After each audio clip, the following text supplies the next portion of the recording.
G'day mate, 40 here on the Manly Fast Ferry. Alright, we're getting ready to rocket over to Manly from Circular Quay, which is by the Sydney Opera House. There's the Opera House.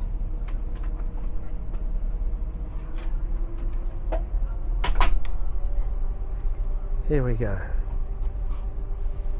So, fast ferry takes about 14 minutes, regular ferry takes about 24.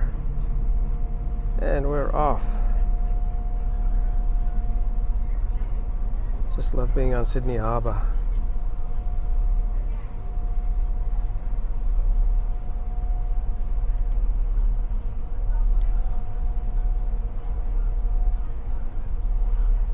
How could you have a negative view of life when you're in a place like this?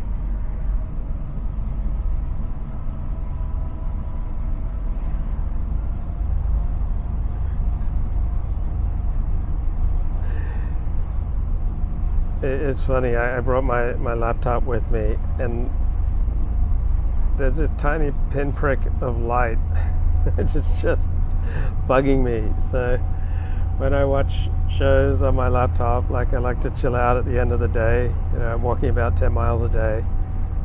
Oh, Phyllis Carlisle, influential talent manager and producer. I interviewed her. Okay, she just died. So I did a book with about 60 interviews of Hollywood producers, and she was one of them. She started out as a casting director, so most of the producers I interviewed, they started out as lawyers. So she managed the careers of William Dafoe, Gina Davis, Melanie Griffith, Andy Garcia, John Malkovich. She produced films including Seven and The Accidental Tourist.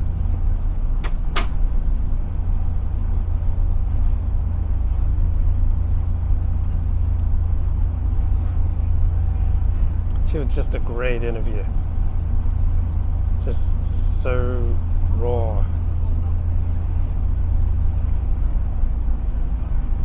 And she says, Ayn Rand said something once in a book that stayed with me my whole life. You know everything you need to know about somebody in the first 30 seconds, and you spend the rest of the time you know them learning that you were right.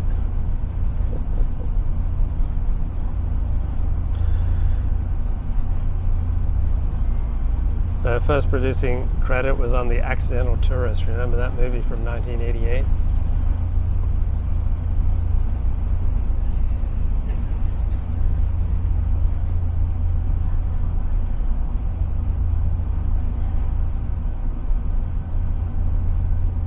Okay.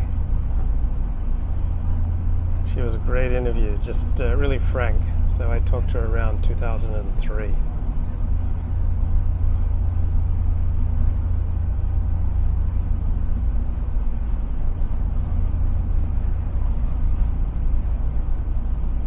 Man, I'm looking through my Apple iPhone, and it had this article on 9 phrases you can use to brighten someone's day. And I really wanted to share this with you because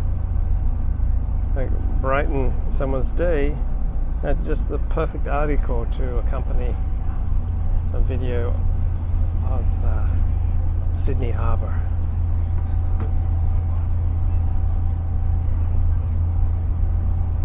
Okay. So having purpose in life is associated with greater life satisfaction and better health, right? So here we go. Use these 9 little phrases to instantly brighten someone's day. Well, I think what's more important than the words is your state, right? If you're a gloomy Gus and you're using these phrases to brighten someone's day, I don't think they're going to be terribly brightening. But it's true, we do underestimate how happy we can make other people, particularly when we give them a compliment. So say, I am proud of you. Yeah. So you can use this with big achievements like a promotion or a graduation, but there are all sorts of little things. When people make progress, when they try something for the first time, when they demonstrate good character, right? You can say, I'm proud of you. Another one is, I see your gifts. I remember in my days as a worker, like how much it would mean to me at times when I was struggling, that someone would, appreciate me and see my gifts. Tell me more about that. Right? Ask people to tell you more about their interests, feelings, and experiences. Find out what's important to them. Ask them to elaborate on their experiences. Invite them to go deeper. Share their perspective. Tell me more about how you interpreted that feedback. Right, so here's the picture. Tell someone, there's someone, and then there's someone after you tell them, I love you as you are. I just feel lucky you're on our team. I admire you. I love spending time with you. I am grateful for you. So expressions of gratitude start a positive upward cycle. Thank you for cooking dinner. I'm grateful for your insightful comments in that meeting. Thank you for a great phone call. And you are making a difference. Right? Remind people of the ripple effect of their actions. Point out how their work accumulates to make a bigger impact on the world. You inspire me. And the way you show up for your friends and your family, it's made me think about how I can be a better friend. You can do this. Right? We've all struggled with gaining confidence, so there's someone close to me who my father would inspire and helped her get through law school. They kept telling her, you can do this, you can do this. Help them to reframe the obstacle into a challenge. Point out a recent win. Remind them of past successes. And you changed my life. Think about someone who's had an impact on your life, but who you never properly thanked.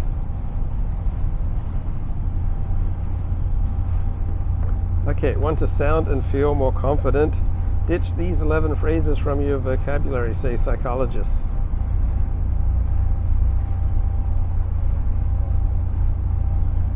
People who are good at small talk always avoid these 7 mistakes. All right, I want to go for that one. Assuming that nobody wants to talk to you. Yeah, I've often gotten into that kind of slump. I'm out and about just feeling awkward in a social interaction, and I just assume that no one wants to talk to me. Interrupting or intruding upon an existing conversation, I have done that a lot. Start talking without having something to say. Broaching controversial topics, being hard to follow. Talking too much about yourself or about the other person. Nobody likes to feel interrogated. Man, I've done that a lot. If you sense that your questions aren't welcome, back off. Yeah, this is something I need to hear. Instead, tell a story, offer an opinion. Otherwise, relieve them of the burden of performance. Wasting someone's time. Okay. Don't stare at the floor, look over their shoulder, put your phone away, be present.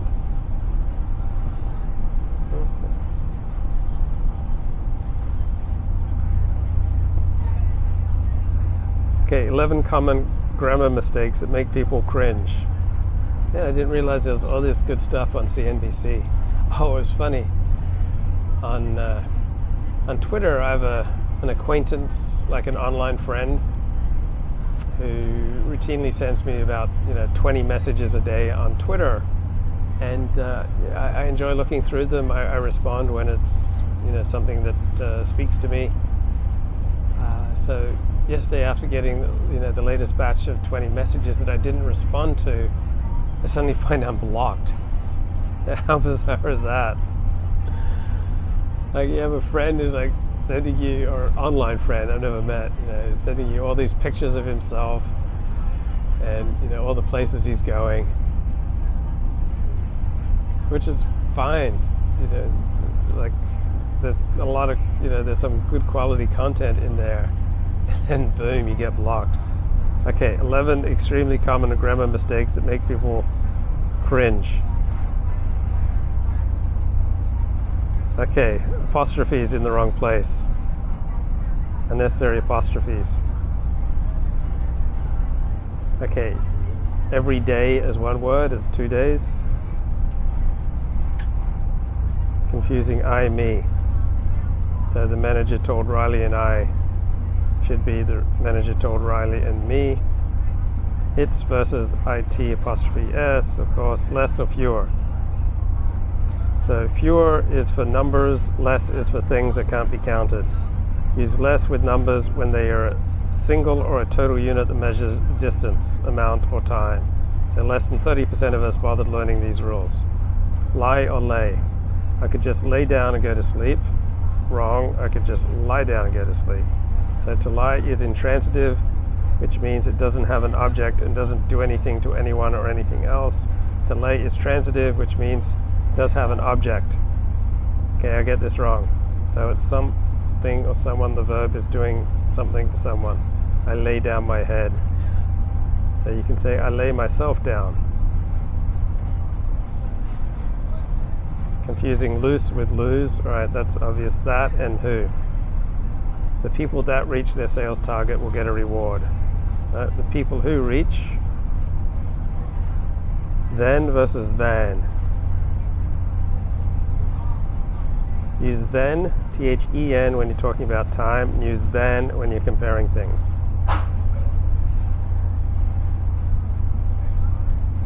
Okay, there is a location.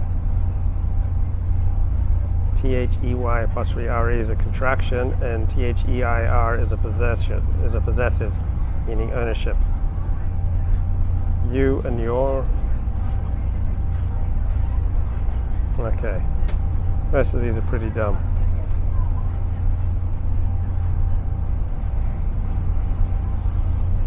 Getting closer to manly. So, do you get anxious about traveling? I know I do, but it's a lot better when you have friends, right, and community.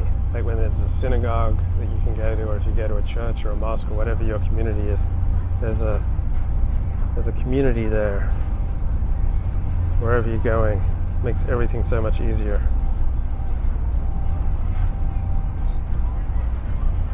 Friends, community, they teach you how to navigate, new surroundings.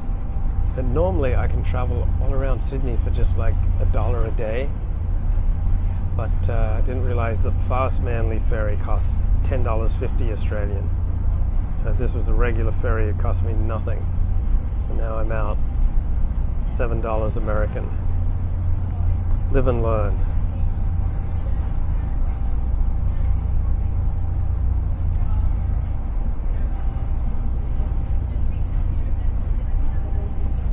And this fast ferry has not been particularly fast.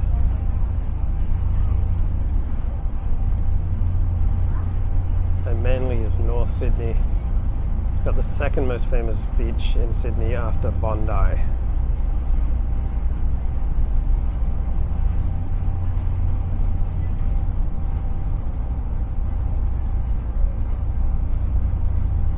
So I'm just scrolling through Apple's News Plus, $10 a month, and you get subscriptions essentially to 100 different magazines.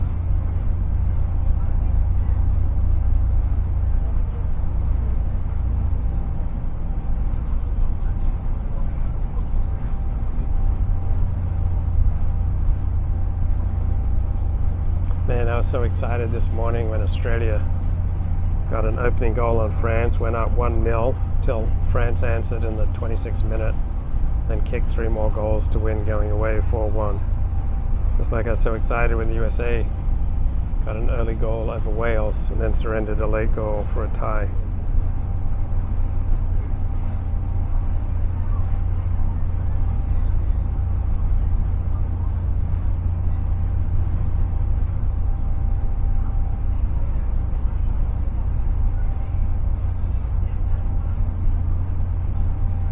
What everyone gets wrong about protein. Man, I regret my lifetime as a vegetarian. A lot of people have ill effects from being vegetarian. It really wrecked my health. So here's a story. When Kerry Forrest Steak arrived in the spring of 2014, she looked around nervously. She had a vegan blog, right, with a very successful app. She had a master's degree in nutrition. She ate plenty of beans and soy for protein, yet she was exhausted. She'd been low energy for months. ever since she'd switched to being vegan in 2010, inspired by the actress Alicia Silverstone and a love of animals, and the hope that she'd give up those stubborn 5 pounds that kept coming back. And she realized, this isn't working. I felt ashamed. This is my health, I have to make a change. So she searched for words how to tell her audience. June 14, 2014, she had published on Why I'm No Longer Vegan. Within hours, she had hundreds of negative comments, such as no true vegan would ever listen to their body and eat animal products. She got bad reviews of her app on the App Store. So many people unsubscribed from her email list, she received an auto email from MailChimp saying her account had been suspended because the company was afraid she'd been hacked. She was alone except for her husband and a therapist. But she held on, eating beef and chicken, steak. Then 2 years later, the first email came from a negative commenter saying she too had given up being vegan and apologized. Emails began to trickle in, then turned into a small, steady stream.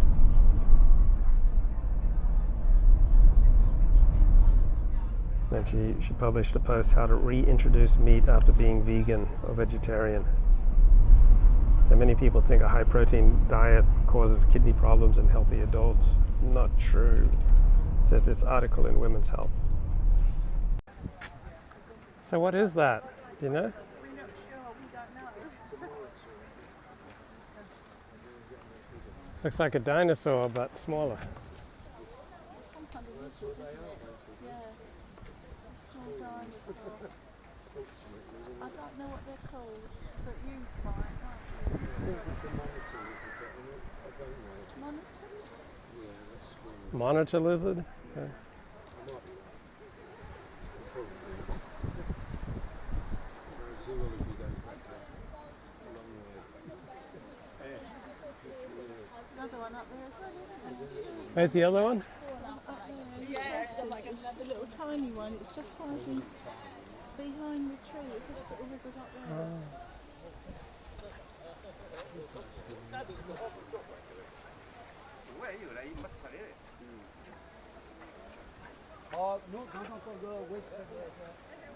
That's one magnificent lizard. Yeah, but different what do you have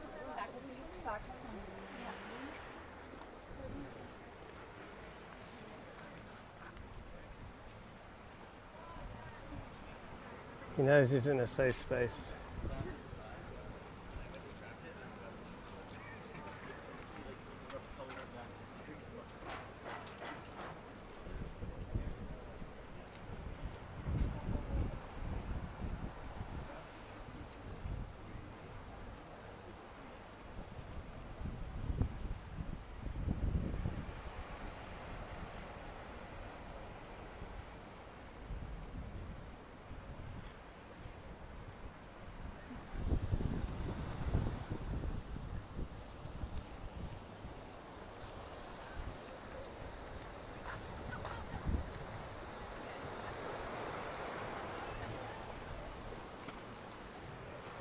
Manly's a pretty beaut place, mate.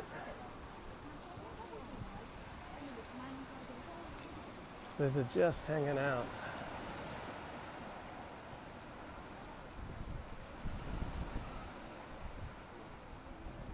He's putting his eye on me.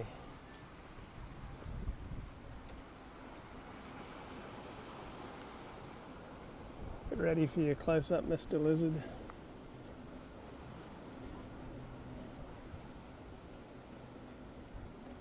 Doesn't he look like a old dinosaur?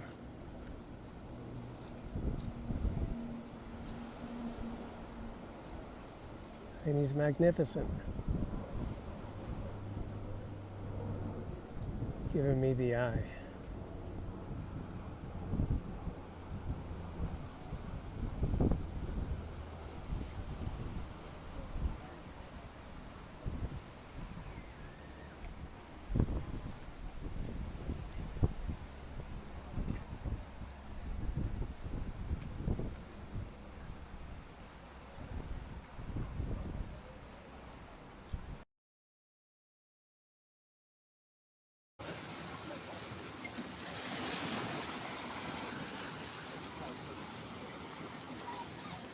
G'day mate, 40 here, hanging out at Shelley Beach in Manly, and I've been watching the World Cup. And remember how like Russia's like, you know, about the worst nation out there, and with Putin's new restrictions, that Putin's Russia is now approaching, you know, Nazi and Stalinist levels of terror. And that's what I'm hearing from our elites. And yet, Russia held the last World Cup, did it not, in 2018? And they were nowhere near the crazy kinds of restrictions and interference with the press, and limits on where you could go, and limits on what you could say, and limits on photos you could take, right? So Russia was just like any other first world nation for the 2018 World Cup. But 2022 in Qatar, all sorts of ridiculous restrictions being imposed. Seems to be emblematic of how primitive, repressive, medieval the Arab Islamic world is, like, and how far it has to go to catch up to the rest of the world. So, very disturbing story I found in the Washington Post, guys. Not sure if you realize this, but for the LGBTQ community, shooting wasn't first instance of hate in Colorado Springs. This blew me away. I thought for sure it was the first instance of hate. But apparently they'd experienced hatred before. My God. So they equate like this shooting with other examples of hatred. Like Club Q was Diamond Kobylinski's first gay bar. Right, so this is Diamond is presumably male, female, trans. But they tried out drag as a teenager, dancing and lip syncing. Is where they came for their first drink. That's nice, where they rang in birthdays with their adoptive family. A lesbian couple that took them in after childhood in foster care. Yeah, you'd think hate didn't date back very far, but then you read this shocking headline, absolutely in the Washington Post. Like, this was their chosen family of bartenders, their drag performers, and other upstanding members of the LGBTQ community who gathered at Club Q in Colorado Springs. Now it's become a crime scene. And this has forced Miss Kobylinski to ponder just how integral this venue for queer life has been. It's a beacon in a place once known as Hate City. Right? Did you know that Colorado Springs was known as Heart City? Club Q was my everything. Safe space is a number. That's the biggest shock. It meant something. This was a safe space. Okay. So let's say other communities tried to create their own safe spaces. So Catholics create communities where only Catholics are welcome. Jews create communities where only Jews are welcome. Blacks create communities where only blacks are welcome. Let's imagine whites create communities where only whites are welcome. Would that also be glorified as a safe space? Well, this is one of the only gay bars in Colorado's second largest city. So Colorado Springs, man, it is a hateful place.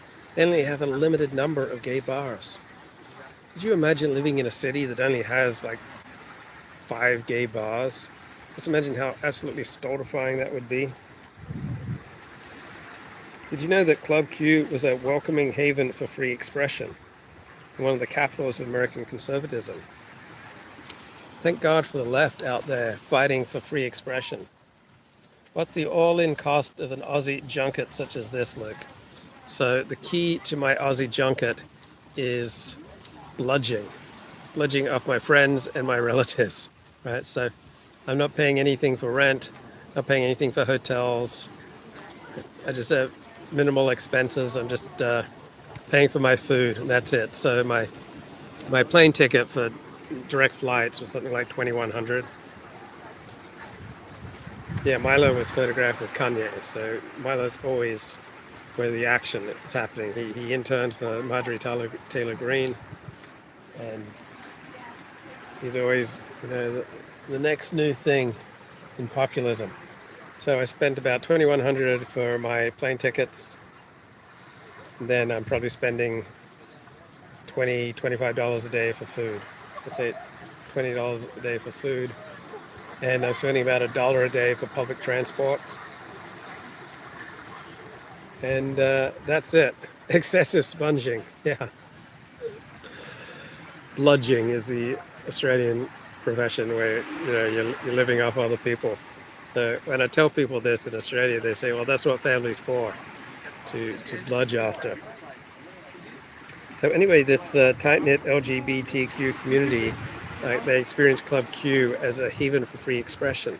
Well, if you get to choose who you hang out with, you can have free expression. Like I have free expression when I go to an Orthodox synagogue. I can talk about almost anything at my favorite Orthodox synagogues. So you allow people to choose who they hang out with, and free expression just wondrously, miraculously appears. You don't even have to put any effort into it. But we destroyed freedom of association with 1960s civil rights laws. So now only sacred groups get to have safe spaces and freedom of expression. So the rest of us have to put up with all sorts of unwanted diversity and unwanted restrictions on speech, because we're not part of a sacred group like the LGBTQ community. Right? They get to have safe spaces. They get to have free speech. Wish the rest of us did too. Did you know that Colorado Springs was struggling to move past its label as ground zero for the evangelical push to limit gay rights? It's just a tendentious way of phrasing things, right? The evangelical push to limit gay rights, right, is a reaction to the incredible expansion of gay rights and the preservation of safe spaces for evangelical Christians. So who is this worse optics for, Milo or Kanye? I have no idea. I can't. Kanye doesn't make any sense to me. It's not someone I can relate to. Milo sometimes makes sense to me. I can't take either of them terribly seriously. But this notion that, right, Colorado Springs is ground zero for the evangelical push to limit gay rights. Right, when you keep expanding rights, you hamper the rights of other groups. Right? You expand LGBTQ rights, right? You're limiting rights for Christians. Yeah, they're helping each other circle the drain. Right, you expand rights for minorities. That comes at the expense of the majority. It's not like rights is just something that you can endlessly expand for different groups, and there's never going to be a backlash. Yeah, the mile-high air compromises thought processes. But just imagine they do this article in a headline for LGBT community, shooting wasn't first instance of hate in Colorado Springs. So essentially they're equating evangelical Christians trying to maintain their own safe spaces with this mass murder. And we don't even know a motive for this attack. But this spurt of violence has punctuated a wave of rising anti-LGBTQ rhetoric and laws. So people trying to stand up for their own safe spaces, right, for their own religion, for their own communities, for their own way of life. Right? They are responsible for this spate of anti-LGBTQ violence.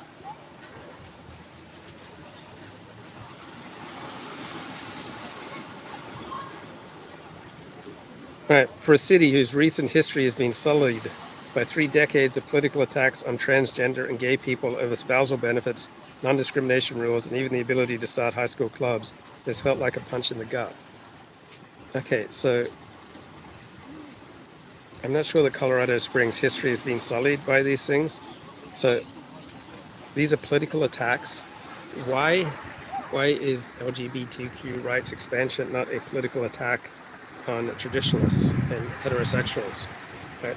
Why is limiting the ability to start high school clubs and limiting the ability of grooming of kids? So these anti-bullying clubs are usually grooming clubs. Like, why is limiting the ability of groomers some spade of hatred? Spousal benefits. Okay, well, someone's got to pay for those benefits.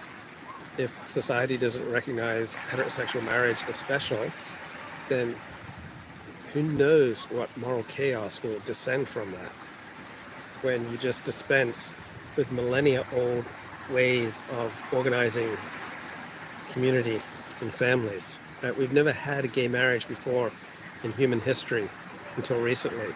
You think you can just dispense with this and there are no dangers? So the LGBT community says we've made great strides. Right. These great strides have come at a tremendous price. Right. You would not have had the AIDS explosion. You would not have had the AIDS explosion if not for the expansion of LGBTQ rights. How often expanding rights for a group plays into many of its worst impulses, and it's not good for the group.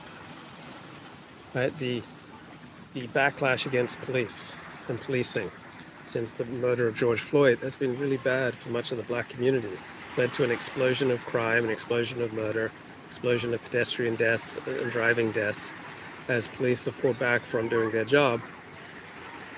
Right? The black community has suffered the biggest increases in murder and traffic deaths and pedestrian deaths.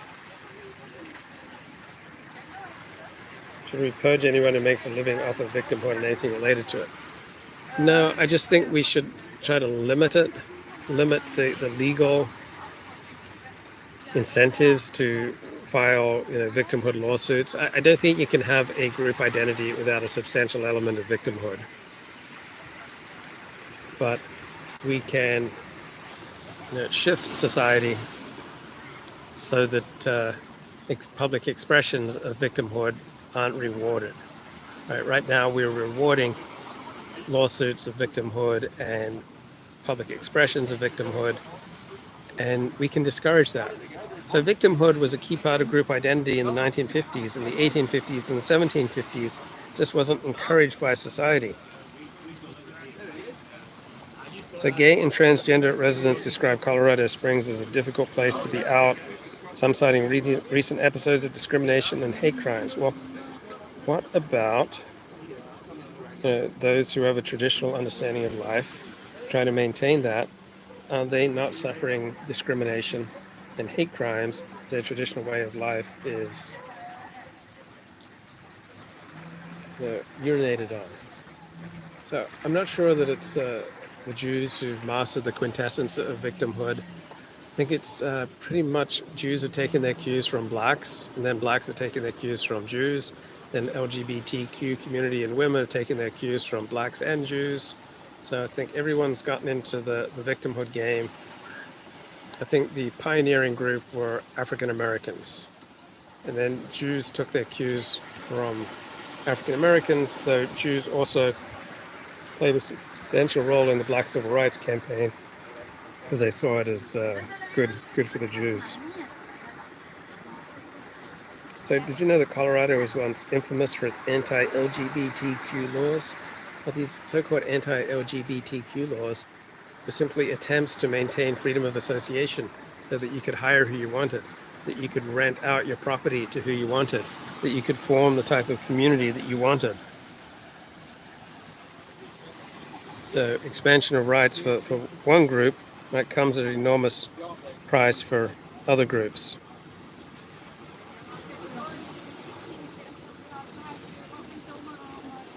So, Washington Post story from around 1990 says that Colorado Springs has developed a reputation for intolerance and venomous values-based politics. You can't have a safe space without intolerance. Right? Club Q is intolerant of any anti-LGBTQ rhetoric and behavior. Right? So one group trying to maintain its values will inevitably feel like intolerance and venomous politics to another group. So focus on the family. It's one of the largest, most influential groups to arrive Colorado Springs. It opposes same-sex marriage and promotes conversion therapy, widely discredited practice that purports to cure gay and transgender people. I don't know, is it really widely discredited? So plenty of therapists and psychiatrists have had success helping people who want to abstain from particular types of sex. It's not so much a cure, but it's a practical behavioral abstention, right? They want to maintain their place in society. They want to maintain a solid family life. And so they want to maintain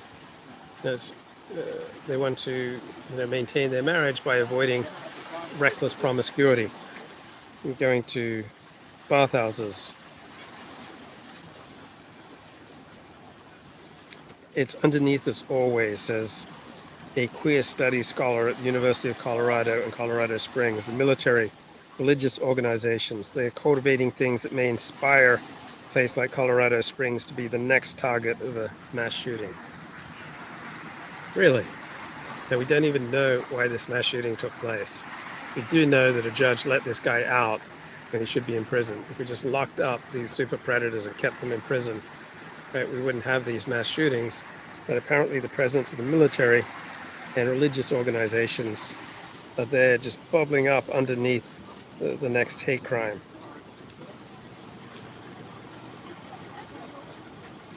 So important political movement came in 1992. Conservative activists rallied in support across the state for a ballot measure known as Amendment 2, which added a clause to the state constitution preventing municipalities from passing gay rights protections. Well, by preventing municipalities from passing gay rights protections means you maintain freedom of association for other groups, right? You maintain safe spaces for evangelical Christians and people who wanted to be selective in who they hired and who they rented to. So this vote was successful, right? The people voted for it. They approved the amendment, even as they voted for Democratic Bill Clinton. Then 4 years later, the US Supreme Court declared the amendment unconstitutional. Now, the people voted, democracy spoke, people wanted to maintain freedom of association, but that's all overruled by the courts. Great. Wonderful. People can say what they want, but in the end, the courts will rule.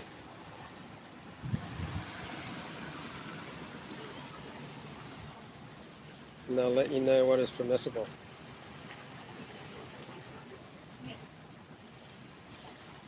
Look at this wonderful lizard. Looks like a dinosaur, but smaller.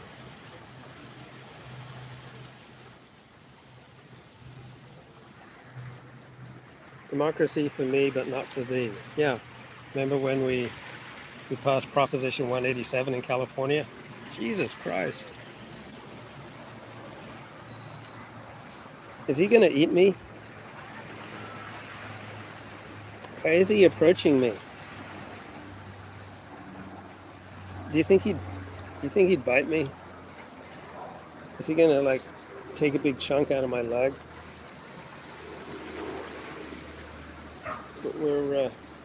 We're live on YouTube. I don't have any food. He's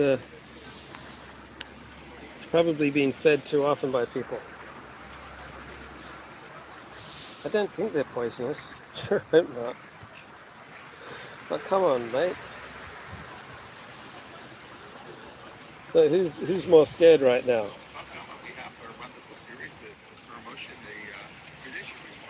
So there was a bigger one and a smaller one.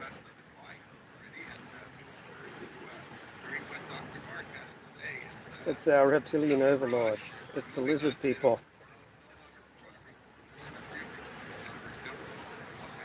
And as long as he doesn't come back with the bigger version, welfare-dependent lizards. Snakes grew legs. The Jewish Center Sanctuary in New York. It just shows how memory plays tricks with you. I lived on the Upper West Side for 4 years. I've been to the show countless times, but for some reason I Get a little Mark thought Shapiro you in see here. the arc. You see the bima. It's on the stage there. I mean, where you dive, but the bima is right in front of the Aron Kodesh. For some reason. So the bima is kind of similar to the pulpit in Protestantism.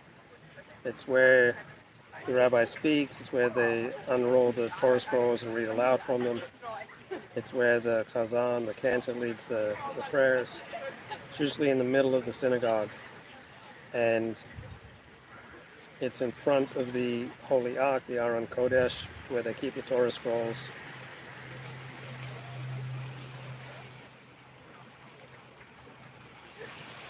Reason I was confusing it in my mind with Rome. Here's what Rome looks like. You can see it. They moved it down. It used to be that the bima was right in front of the Aron Kodesh, like in the Jewish Center, but a number of years ago they moved it so it's in front of the stage, I guess you could call that. Oh no. Yes, so I showed the picture here. But it just shows you how memory. I've been there every week for the last 10 years. Okay, well, I was also there. I lived on the Upper West Side, but it's been over 20 years, and it's just, I want to give you an example of how you always have to check, so I thank you. Because in my mind, I was remembering it as if the bima was in front of the stage, and it's not. And this is a perfect example of what we'll see the Rabbanim were speaking about when the bima was moved to the front, which is very church-like. Although, as we'll see, the Kesef Mishnah. So the bima, the pulpit, in Judaism is usually kind of in the center of the synagogue. It's not up front like a pulpit. Yeah, the lizard heard the Jewish accent. Immediately associated it with affluence and food. Why is he coming on to me like this? Doesn't see a problem with it at all. That's the first thing I want to mention. Thank you. Thank you for that effort. Thank you for the questions and the corrections. I always appreciate it. It's one of those things that bothered me in that shul. Okay, I quoted this book last week from Rav David Cohen. If you notice, his name is Cohen, but it's really Khan. He's not a Cohen. But in English, they write it as Cohen. He's a well-known rabbi in Flatbush, Posek, and I have to say, when the history of the sexual abuse issue is finally written, he will come out very well, because it does seem like now there's been a change, at least not the elder rabbis, but like the younger generation, when I say younger, like in the 50s, early 60s of the Haredi world, is finally taking it seriously after it's already been a generation, decades.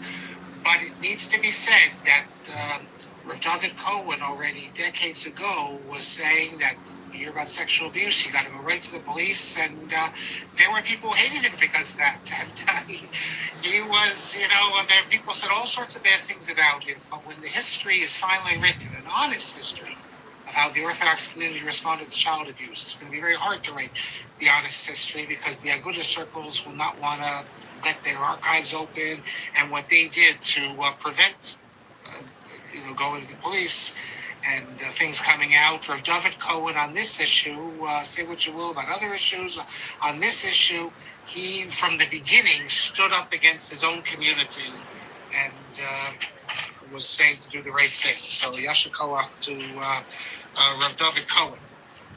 I mentioned my name last week, Eli Melech, and I just repeated Melech. That's right, Melech, not that people call me Eli Melech. It's not so. I repeated the story, the thing that everyone says, that the first Eli Melech is Eli Melech of Lezhetsk. And I said, check the Otzar Rabbanim. The Otzar Rabbanim is a book I have here, which it's 400 pages. It says that it lists every rabbi ever in history of any significance. So I looked in it, and it's not exact. I count 2 Elimelechs, none of whom are at all significant before Elimelech of Lezhensk. So I think you need to say that from Rav Elimelech of Lezhensk, then the name became popular, not that it's first. And then I got an email also saying that from Mike and from Moshe. And he actually sends me an article. Here it is. Is that really true? And also it cites some examples from before. But so if we want to be exact, we could say that the name Elimelech did exist, but it wasn't popular. In terms of names, someone asked me, what do I have to say about non-Jewish names? We spoke about non-Jewish names as a Tshuva of Moshe about this.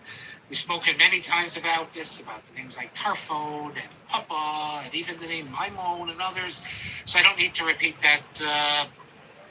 But I will say as well. And the lizard is mimicking the behavior observed among homeless transient drug addicts, loiter long enough, like the gives. Maybe he wants mushrooms. Is this an example of maladaptive survival behavior? Anyone not moving through the area might be there to fatten his belly. Maybe he sees me as a peer. Damn, this lizard is close. Doesn't he realize how dangerous I am? This is what's interesting, which my daughter's name is Yael. I don't think I've ever mentioned this, so I'll say it. Rav Yaakov Emden states, I even printed it out just so I have for you. Anyone wants to check? It's Biras Migdal Oz, section Evan Bochen, section number 14. He says that Yael, even though she was a tzaddikim. Okay, looks like an Australian water dragon. So how dangerous are these? Like, is my life at risk here? I don't like the idea of going eyeball to eyeball with a dragon. I watch Game of Thrones. That doesn't usually end up well. Yes. Lo Haisa Yisraelis. He says that Yael was not Jewish. So Yael is a character in the early books of the Bible who goes to bed with a Gentile general, Sisera, something like that, and kills him in his sleep. She seduces him and then feeds him, and then she kills him. Yeah. Damn, I hope this lizard's been vaccinated. Luke Ford, father of water dragons. Right. I don't know where he gets that. All the other sources assume she was. The whole discussion about Avera Lishma assumes she was. But Rav Yaakov Emden, for reasons I'm not sure if any of you can enlighten me as to why he says this, he doesn't say why. He actually repeats this in his Mikpachat Sfarim, which is his attack on the Zohar. He says that Yael, not only is Yael not a Jewish name, Yael was not Jewish. I don't think Jewish is not the best term in those days, so it was not Israelite, I guess you could say, because Jewish is from the tribe of Yehudah. But so that's why he says Israelite. So I find that unusual. And in terms of names, Robbie, thank you for writing to me. I have to. What Robbie says, I knew what Robbie said, but I forgot. I never pay attention to it. Robbie's Englishman. I've mentioned many times Cecil. He looks well fed, doesn't he? Look at that enormous belly. Look how it's like, moving in and out with his breath. He looks very well fed. Roth. And as any Englishman knows, it's not Cecil, it's Cecil, just like Rhodes, Cecil Rhodes. So I did know that, but what can I say? As an American, I just keep pronouncing it incorrectly. So I will try from now on to call him by his name, Cecil Roth, since that's how he called himself. Although we have plenty of examples of how we refer to people, not exactly how they called themselves. Hold my hand out like I have food and see if he comes. No, I don't want to be touched by this creature. This creature scares me. Like, who wants to go eyeball to eyeball with a dragon? Oh, Jesus. Is he coming for me? It can move fast when it needs to. The person who pointed out that in Hungarian it's temple for synagogue, I wanted to see if this still continues. So we're going to be seeing the Rabbi Oberlander, the Rav of Budapest, this Wednesday. And he says that although among the younger generation, they're now saying synagoga, because they don't like to use her temple, he says his mother, he's from the Papa Hasidic group, she would still, he says, call it. No, I'm pretty sure lizards are not kosher. I just sense he's giving me the evil eye, but I sense that he can see right through me. I sense that, like, he knows who I am. He knows what I've done. He knows the things that I've said, and he's not happy with me. Do you get the sense he's not happy with me? Temple. So I find that very interesting that in Hungary, that was one of the words they used for a synagogue. Oh, I have a few more minutes, so quickly I can say what I wanted to show you. And then I won't have anything else. This takes us back to last semester with Rav Moshe Feinstein and reciting Hallel on Pesach night. Lo and behold, I found Rav Moshe holds that he's very much against the Brisker Rav's position. He says, stay in the shul. If it's not your minhag, look, we're going to have this in 2 months. Stay in, say Hallel, but don't say it with the bracha. The Brisker Rav we saw, he's not into that sort of thing. You don't say, if you're not supposed to say Hallel, don't say Hallel. Bracha, no bracha, you don't do it because it's just, you don't just do it. So he walk out. In this book, the Ma'anel Egrot, the attack on Rav Moshe. I can send anyone a PDF who wants this. You will not find this book at eagerbooks.org. You will not find it on Otzer Chachma. There's a boycott against this book, which I think is wrong. It's true the author is a mechutzaf, and he speaks disrespectfully about Rav Moshe, but he makes many good points. It's full of learning. Rav Yosef quotes it. Every time he quotes it, he says that the author should have spoken with more respect to Rav Moshe. I understand when the book came out, it looks just like the Rav Moshe, the same publisher. In fact, when the printer was printing it, he realized what it was, and he called Rav Moshe, and he said, this is recorded in the biography of Moshe. You know, what should he do?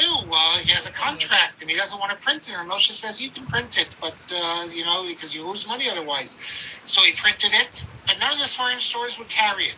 I got my copy from the author himself. He's no longer alive, but I got my copy. But like I said, there's a boycott, which I think is wrong because it's a part of a Torah history. There's a lot of learning in it, and if we're going to start censoring, I understand because Rav Moshe is closer to our time. We knew Rav Moshe, but at the end of the day, if we're going to start censoring all the books that say disrespectful things, I just mentioned Rebecca Venden. Forget Rav Yonah Leibschitz. He says disrespectful things about lots of people. Are we going to start censoring the Torah literature? The Satmar Rebbe, what he says, Rav Shach? I mean, you can't start. I don't believe in cancel culture in the Torah world. So. But it's a collector's item, I can tell you that, and I do have a PDF of it because I think he's probably a Satmar guy made a PDF of it. But on Simon, I am Gimel, he goes against Rav Moshe. He's always going against Rav Moshe. Either Rav Moshe is too lenient or Rav Moshe is too strict. Rav Moshe can never get it right. But he has a whole tshuva here say that no, there's nothing wrong with saying hello, even if it's not your minhag. If you're in a show where they say it with a bracha, you go ahead and say it with... This is great. We are cleansing our souls in the waters of Torah.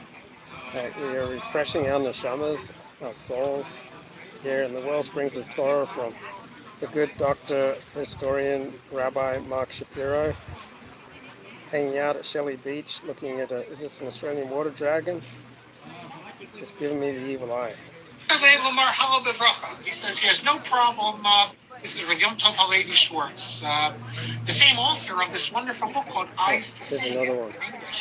That big one? In which he in the center of the frame, much bigger one. Eyes to See is the same one who wrote the Ma'anel, which, as I said, is unfortunate. The middle, the big one in the middle. But a very interesting book, nevertheless. And finally, a few more minutes. This I think you'll find interesting. At the end, we also spoke. It was the first class, I believe, in this series about violating Shabbos for non-natural remedies, and I think it was Bill mentioned that something about Chaim Heller and the Rav. I found it, but then, and also Moshe sent me also. It's in Mipnei Harav, page 81 by Rav Schechter. It tells this great story from Rabbi Reese that once on some or other, the Rav was learning with a bunch of students, and the phone rang, and of course, the phone rang, and the Rav gets up and he goes to the next room, and he picks it up and he starts speaking on the phone on Yom Tov. And the Rav comes back and he sees the students. Of course, they're a little surprised. What's the Rav doing now? The Rav is not like Rabbi Rakin. Rabbi Rakin held that you could talk on the phone on Yom Tov. The Rav didn't hold this, but he told them the story as follows: that in the morning, before he went to shul, the telephone was ringing, just kept ringing, and they wouldn't answer it. After davening, they came back home. In the middle of lunch, a non-Jewish neighbor rings the doorbell, and he tells them that he has a telegram for Soloveitchik. And Soloveitchik says to him, we don't open it, so then understood what he opened the telegram, and the telegram said, answer the phone, Chaim Heller. And what was the story?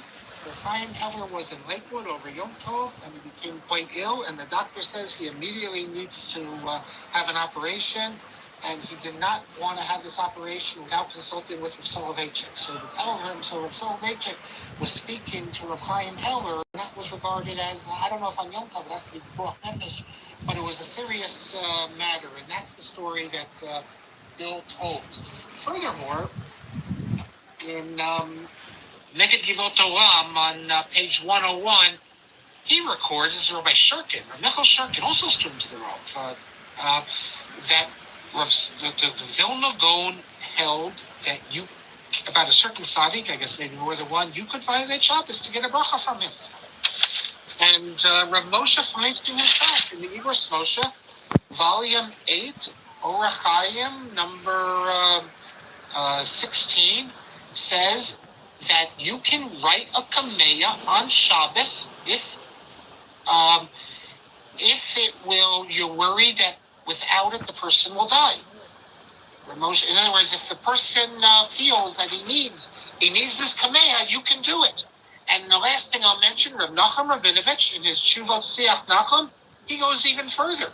He says that social workers are allowed to travel on Shabbos if there's a terrorist attack, if they could, because the trauma is such, it's the equivalent of a chola sheyesh bo sakana, and he cites the Rashba, that the Rashba says, to say that you can also write a kameya on Shabbos for a chola sheyesh bo sakana, or for a woman who just gave birth, to calm her.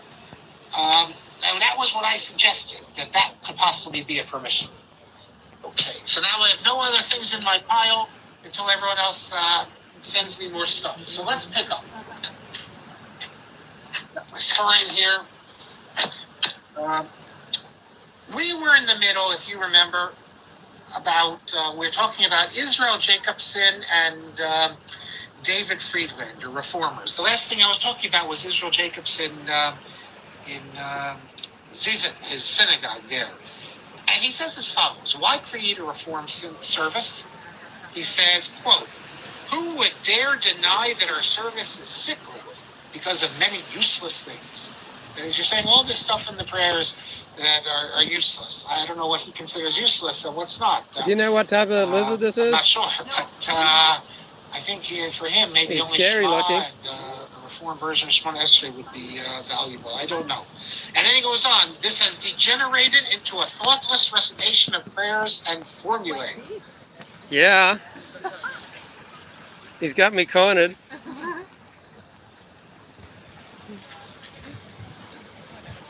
Looks like a dinosaur. Is the blue tongue? I don't know. He's just scaring me. Just stand back. He looks like 10 million years old.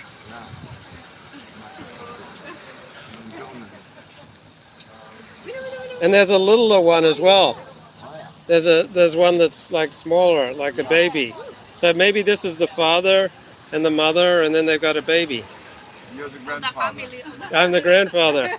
I'm the grandfather of dragons. And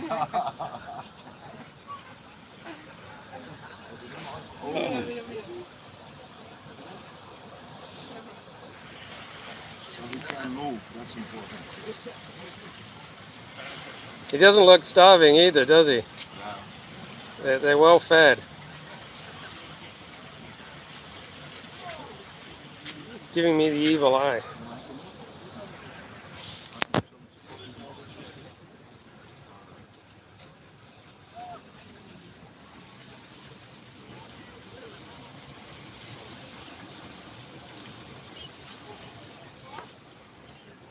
Is another or Yeah, there's a very little. young one? Because he has colors and so forth.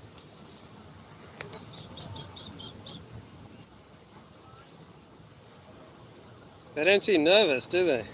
No. Stress is the thing they don't understand. Have a nice day. Take care. See you. Bye.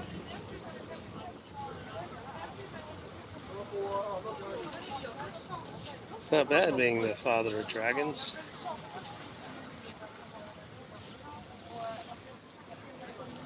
What should we name this bloke?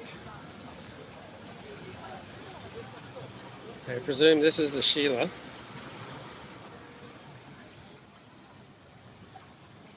And this is the bloke.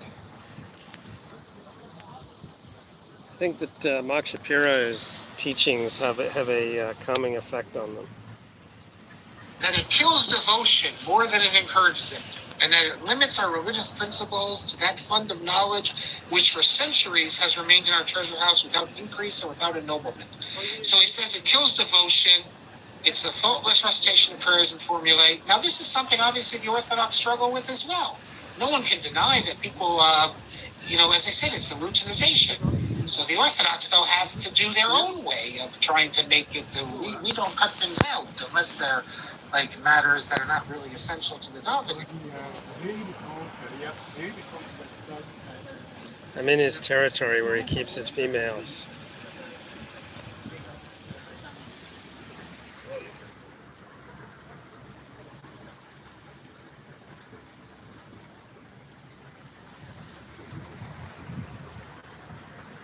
What is that? Do you know? No, a dragon. And here as well. Yeah, and there's a littler one. I'm wondering if this is the father, mother, and baby. They're very brave, eh? They're not scared of us. Yeah. They look well fed, they're not starving, are they? They eat well.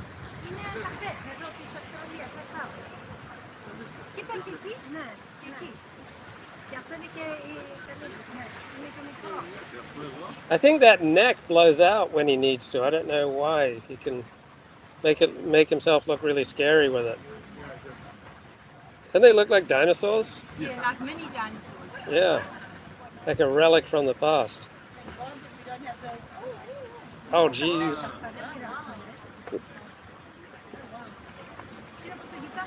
I hope they're not poisonous. I think he's looking at you. His next little bite. I hope I'm still here when you come back. What do you want, mate?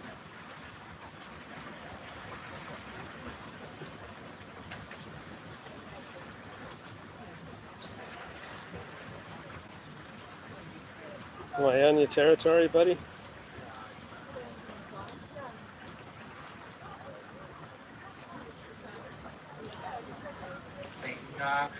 But the thing with the reformers is they often had a good diagnosis of what was going on. Their solutions were the problems. But of course, there's a diagnosis that the people find certain aspects of the service long and boring, and we've made changes when we could. I've said it numerous times. Just look at the Tisha B'Av that you have today and compare that to when we were growing up, where I'd sit in show for as a youngster, hours and hours listening to keynotes. What's a 12 or 13-year-old? Just read them again and again. So now we've made changes. So, but that's there's halachic principles as well. But the reformers are not so concerned about that. And then he says that these prayers have remained in our treasure houses without increase or ennoblement. That is, we have to change the prayers because we can't recite prayers the same way they've been recited for 1,000 years, 2,000 years. We need some changes. Now, I just want to take back a bit what I said that in terms of, make it seem it's only the reformers, because there's a video of an interview. There's a guy, he deals with high school kids. I can find him, I forget his name. And he interviews Rav Hershel Schachter. And he says that in a lot of our high schools, the kids come in and they don't want to daven. They don't come from such religious homes, or they're teenagers. Teenagers, they're not so into it often. So Rav Schachter says to him, so then they don't have to daven all this. And I don't know if the person was a little surprised. He says, so what should they do? So Schachter says, okay, he says, cut out this because of the Pesukei Zimra. I think he says, do Rosh Hashanah, and then go to Ashrei, and then I think he says, then go to Birkos Kriya. In other words, he cuts out. So it's like a 15-minute or even less, 10-minute davening. And this is not some reformer. This is what Schachter saying. For these kids, it's better to say a few things with kavana than to have them sit there the whole time so they're born out of their minds. So by the time they get to the Shema, they're still thinking of the sports game from the night before that they've been thinking for the last 10 minutes. So this is, the post-sake for Schachter saying that, for those people, we're not talking about a show here. A show's problematic, but for the high school kids, and you can have, I guess, different minyanim. You can have the minyan for the kids who want to do everything and the kids who aren't up to it. And I found that interesting that Rav Schachter said that. I didn't know. I wish I did. I think it's called a frill. It hasn't got a frill around its neck, so it's not a frilled neck lizard. I think it's a. I used to live in Australia. I should know this. Komodo dragon. Komodo dragon. Yes. Okay. Are they poisonous? No, but they have sharp claws. So if they run towards you, you lie on the ground because then they'll just go over you. They won't try and crawl up. And there's poison in the claws. Poison in the claws. Yeah. Great.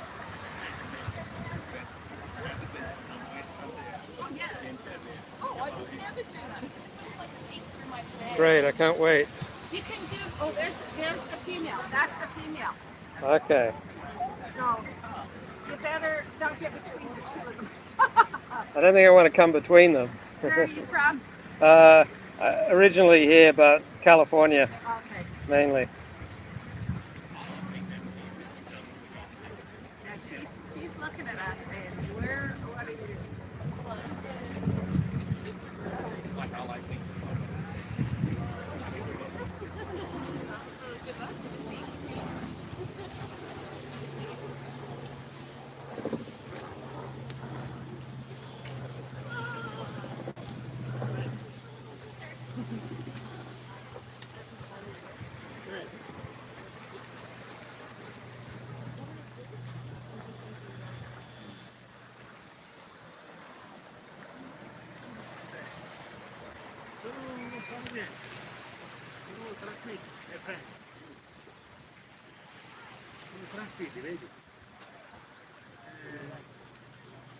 Komodo dragon. It's not a Komodo dragon.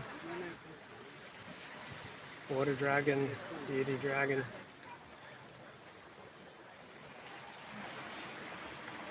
Don't look forward to them getting their claws on me. A single dragon can ruin your whole day.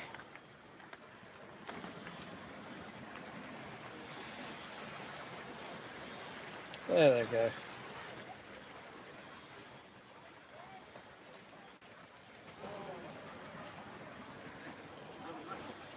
Just a frilled neck lizard.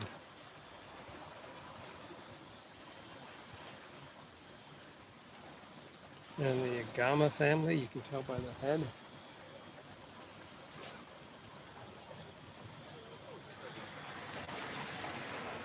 Don't they look like dinosaurs?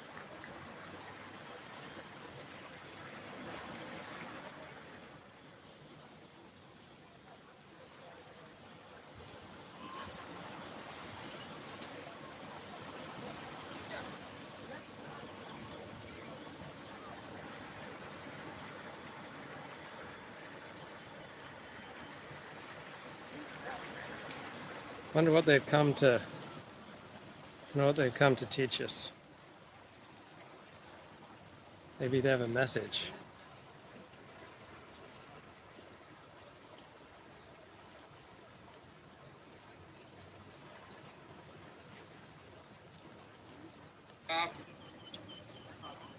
You might be thinking that, well, we've added a great deal to Judaism in recent years, but from Jacobson's point, nothing is new. Everything just comes out of the same old sources.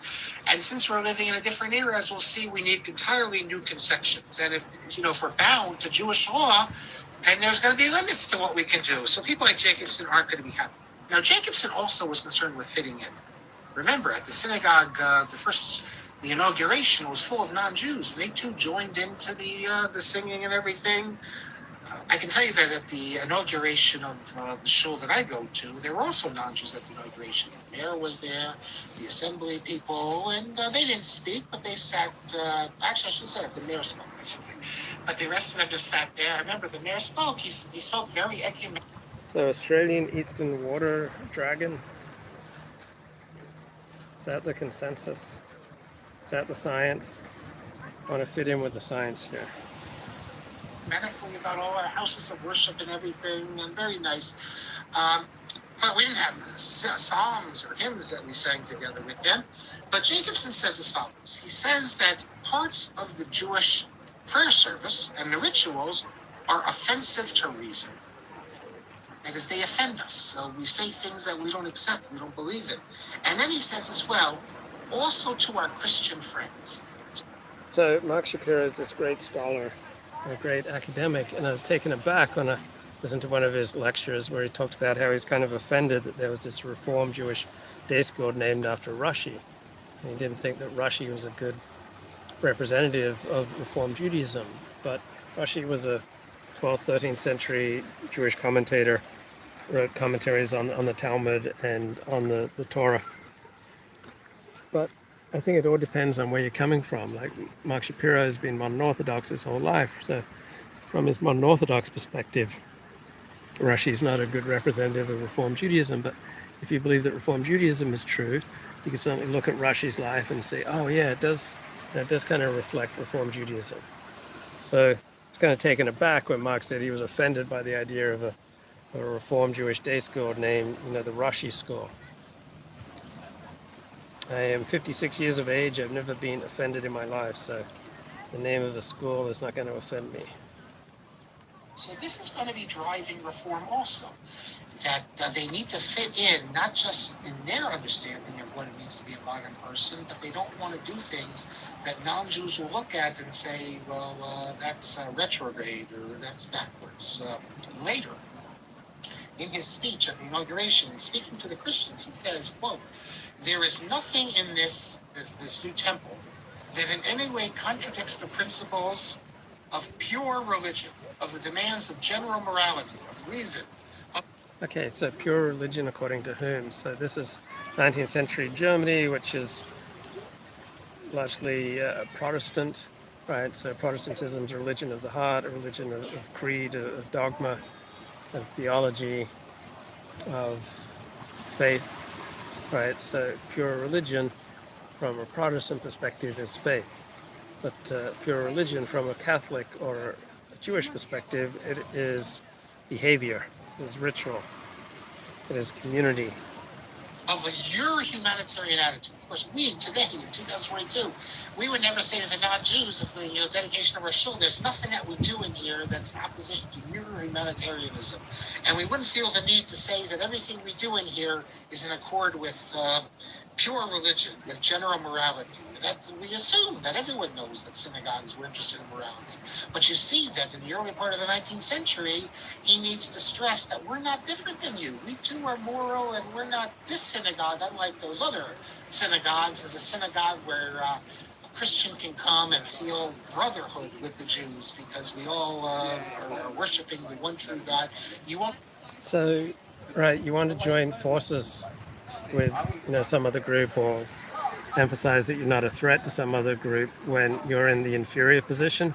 But when you feel safe and secure, then you have less desire to form bonds and assure them that you're not a threat. So when Jews were very much the minority in Germany and felt concerned and afraid, they wanted to make the argument that they weren't a threat.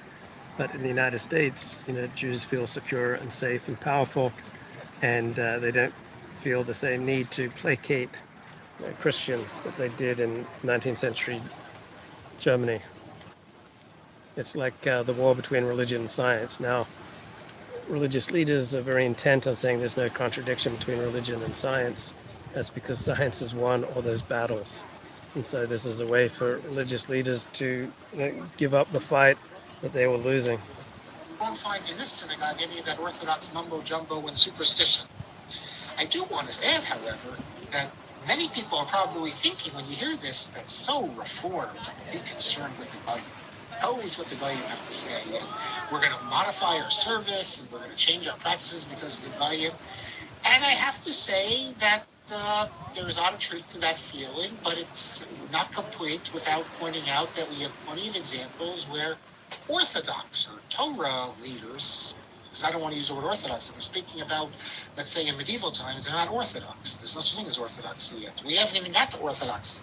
Maybe with the Chasam Sofer, we'll start seeing Orthodoxy, right? We just have Torah Judaism and Reform Judaism, traditional Torah Judaism and Reform Judaism. Because we have a number of examples, I'll just give you some of them now, where poskim, Torah leaders have said that because of how things look to the Goyim, we should not do it. And let me give you a few examples. I should have asked Rabbi Tassani about this a couple weeks ago, the chief rabbi of Rome. In Rome, before the mid-19th century, one of the practices they used to do was they would drag the coffin of rabbis, only rabbis. They would drag the coffin, and this was thought to be a form of penitence. This is based on the idea that Chizkiyahu, to give penance to his wicked father, dragged his father's bones. So they would drag the coffin, and this created problems because the non-Jews look at this. This is, and then they dumped it into they didn't let it down nicely into the grave. They'd actually push it in, and this was like skill. Okay, so when that awful day comes that I will pass on from this world, really don't want you to drag my body through the streets, right? So don't treat me like a great rabbi. No, I'll be fine with just a traditional service. This was like the punishment of stoning. You throw someone off a high roof or something. And in fact, the tzaddikim in Rome would do all four types of punishments after their death. There was a whole formula they did as a form of penitence. Now this created negative feelings among the non-Jewish Romans. Can you imagine? They'd see the people dragging the coffin through the streets. Okay, so now that I've converted to Judaism, I've largely forgotten how the non-Jew thinks. Would you be offended if you saw a bunch of Jews like dragging a dead body or a coffin of some revered leader, through the streets? Would that bother you? The thing is, however, was that this was only done for the sages. I mean, only did it every 40, 50 years once. So it wasn't such a big deal. But nevertheless, it was mocked during the carnival performances in Rome. And in fact, for over 200 years, the Jews of Rome asked the various popes to forbid the performances where they used to mock the Jewish funeral practices. And it was finally abolished by the Jews in the 19th century because they had a rabbi there. He was the Rav of Rome. He wasn't from Rome. He was from Eretz Yisrael. He came to Rome. His name was Rabbi Yisrael Moshe Chazan. And he wrote a volume of Tshuvot, a very interesting volume called the Krach Shel Romi. Rabbi Professor Jose Faur has a whole book on Yisrael Moshe Chazan, a very fascinating figure. Well, if you look at his responsa, number 13, he talks about how, contrary to what the general minhag was, a simple person, Chazan calls him Pashut Echad, a simple person, said he also wanted to be given the Dalar Misos based it. He also wanted to be given the 4 mitot and to be dragged. You have to look in the tshuva. As I remember, you drag in the coffin. You're not dragged by yourself. I'm going to look, though, because now I'm thinking of it. That would be even worse if you actually drag the body. But I'm pretty certain that that's my recollection, that they drag the coffin, not the body. They do bury coffins in Rome. Now this is again going to be a problem. You're going to drag him into the cemetery, which goes to the non-Jewish neighborhoods. And Rabbi Shlomo Chazan says, when we did it with the big rabbis, it was a very uncommon thing. But now... So on Purim, which comes from the book of Esther, like in some Jewish communities, they hang up effigies of Haman and his sons. And so a lot of the non-Jews don't appreciate, the hanging of effigies in their neighborhood. Well, you have simple people who want to do this. And that's going to create a mockery for Judaism. We now have good relations with the Christians. Can you imagine what that's going to do when they see us dragging, dead people through the streets? It's going to make us, he says, seem like barbarians in their eyes. And therefore, he abolishes it. Is this a valid concern? Are we supposed to alter our practices because of the non-Jews? We don't stop doing mitzvot because of the non-Jews, but there are other sources I found similarly. Right, there never gets to be a time when you can just ignore how your behavior is going to be received by other people. Right? You can never be so secure, so successful, so strong, so happy that you can just be completely oblivious to how outsiders view what you're doing. Right? So if you form any sort of connections with a group, it's going to take on some cult-like behaviors. So the way to transcend this is to keep one foot in your group, but also consider how things look for an outsider. And so here's the baby,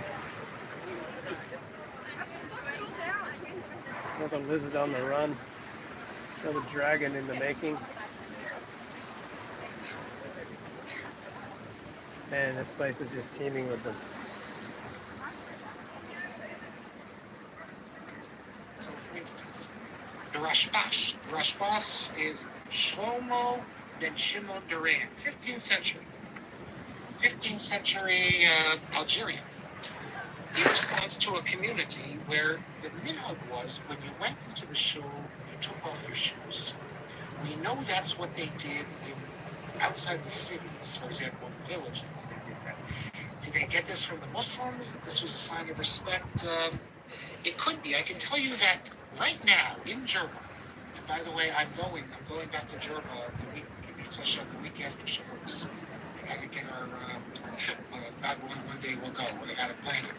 I was going to announce to everyone one day that we're the first kosher tour from America ever going to Germany. But lo and behold, my friend there, my contact, told me, I spoke to him last week, the group just left, a group of Hasidim, 17 Hasidim, showed up in Tunisia last week, and they're the first kosher tour.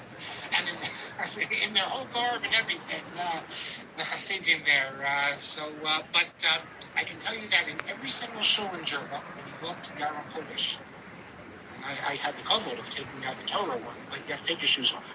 And in the famous shul in Germany, the Griba shul, the big one there, everyone takes their shoes off before you go in the shul. So you're all davening in the shul. Well, it doesn't matter. So that's pretty rare that you have to take your shoes off to enter a synagogue, right? I've never encountered that. And when you come as a tourist, you have to take your shoes off too.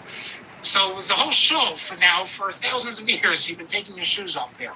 So it's not a, I think it's Rav Chaim Kanievsky, actually. Or the site word. No, it's Rav Chaim Kanievsky. He was asked about the practice of taking your shoes off, and he says it's like from the Goyim. But it's not. We have it in Morocco. We know that they used to do it. Well, maybe originally it's from the Goyim, but I mean, it's been a Jewish practice for so long that it's a valid Jewish practice. So but he was asked about this, the Rashbash. Now, there was a shul where some people insisted on taking your shoes off, and other people said, no, you can't take your shoes off because this is, again, you're imitating the Goyim. Look at the neck of this thing.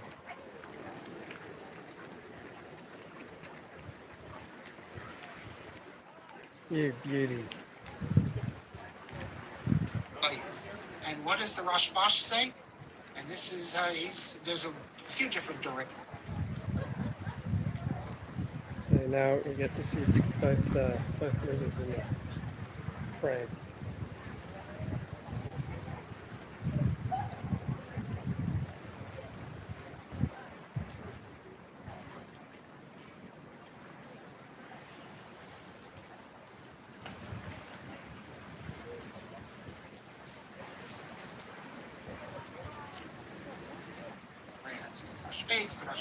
But he's a major, major postscript.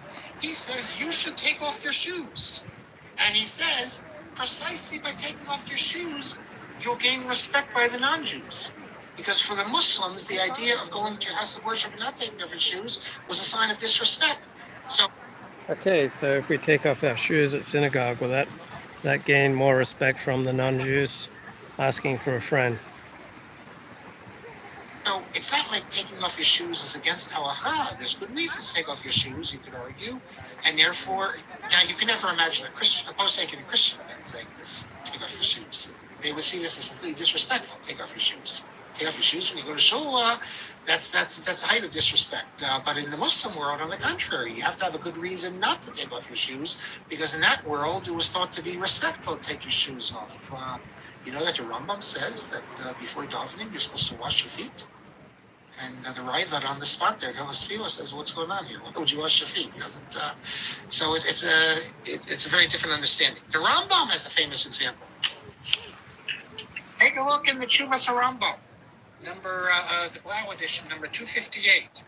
That's the tshuva where he deals with the practice of no chazaras Hashabbos. And this continues in certain Spanish and Portuguese. They don't do this on Shabbos and Musaf.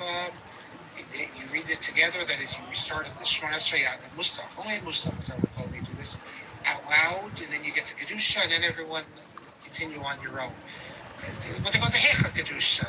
Yeshivas do it sometimes. This was standard in Morocco.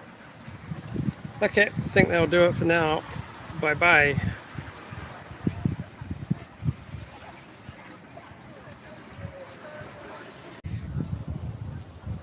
G'day, mate, 40 here. So this is the Australian water dragon. Large dragons will appear confident and friendly. Watch out. Go ahead.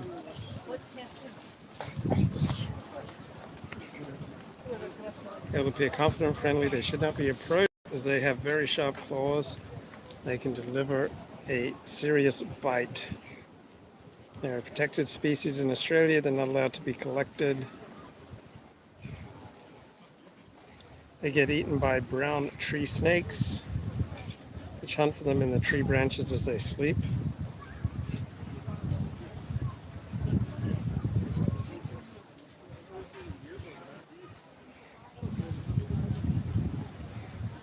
So they tend to mate in warm weather in spring, which is now. The breeding season begins in September. Males are thought to be sexually mature at 210 millimeters, approximately 5 years of age. Males of similar size will fight each other when confronted. Male will first attempt to deter his opponent through intimidation by walking tall and puffing out the throat with the mouth open wide. He will try to appear as large as possible. So he's trying to intimidate me right now. This does not deter the opponent, then ritual combat will resort. Male combat includes both animals siding up to each other on the ground so that each animal has its head next to the opponent's hip. Both animals will circle each other while taking short bites at each other's hip and neck regions. They repeat this over and over. They get wounds from the biting and scratching. These fights can last for up to 10 minutes. Females can reproduce twice a season. They hibernate in winter. They communicate through dominant and submissive signals, including head bobbing, saluting, and substrate licking.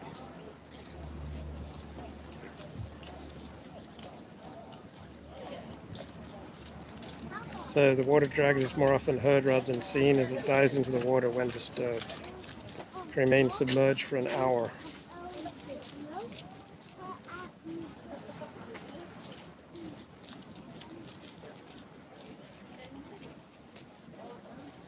They forage underwater. They eat plants as juveniles, but as they grow, they become more omnivorous, with vegetable matter making up half of their diet. So they feed on insects such as ants as they grow up, as well as cicadas, mollusks, crustaceans such as yabbles, algae, crabs, mosquitoes, and they eat figs, lily, pilly fruits, and other fruits and flowers. They're usually active from September to June. And to survive during the low winter temperatures, they enter established burrows, scrape their own between boulders and logs, pack dirt into the opening to seal themselves off. Once in tune, they will slow their metabolism and enter a state, essentially hibernation, until spring arrives. They are found in eastern Australia and southern New Guinea, from tropical rainforest to alpine streams. Very plentiful in Sydney.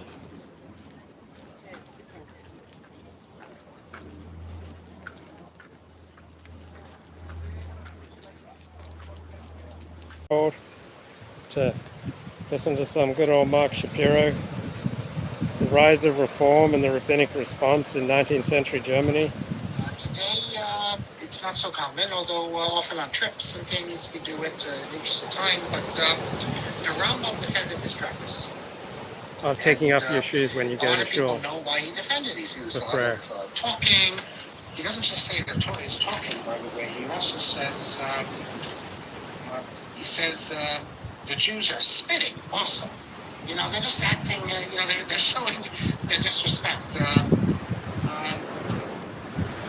But then he says, that's what people often quote. What he says as follows. He says, by getting rid of the Chazaras Hashatz, where the Jews That's the repetition of the main prayer. He says, he says that this creates a Chil Hashem. So Hilul Hashem means the desecration of God's name. It's the worst thing a Jew can do. So the Jews not behaving properly in shul creates a Chil Hashem for the Goyim, and therefore the Rambam says that's a good reason. I don't know if... So etiquette, there's no like Hebrew word for etiquette, and so the Hebrew word for synagogue, Beit Knesset, means meeting place. So it's not, an otherworldly place like a Christian sanctuary. And so when you become incredibly comfortable at a place, then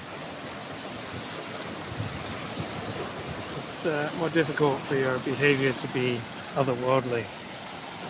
Right? When you're this worldly religion, you're not going to necessarily achieve the spirituality of a worldly religion.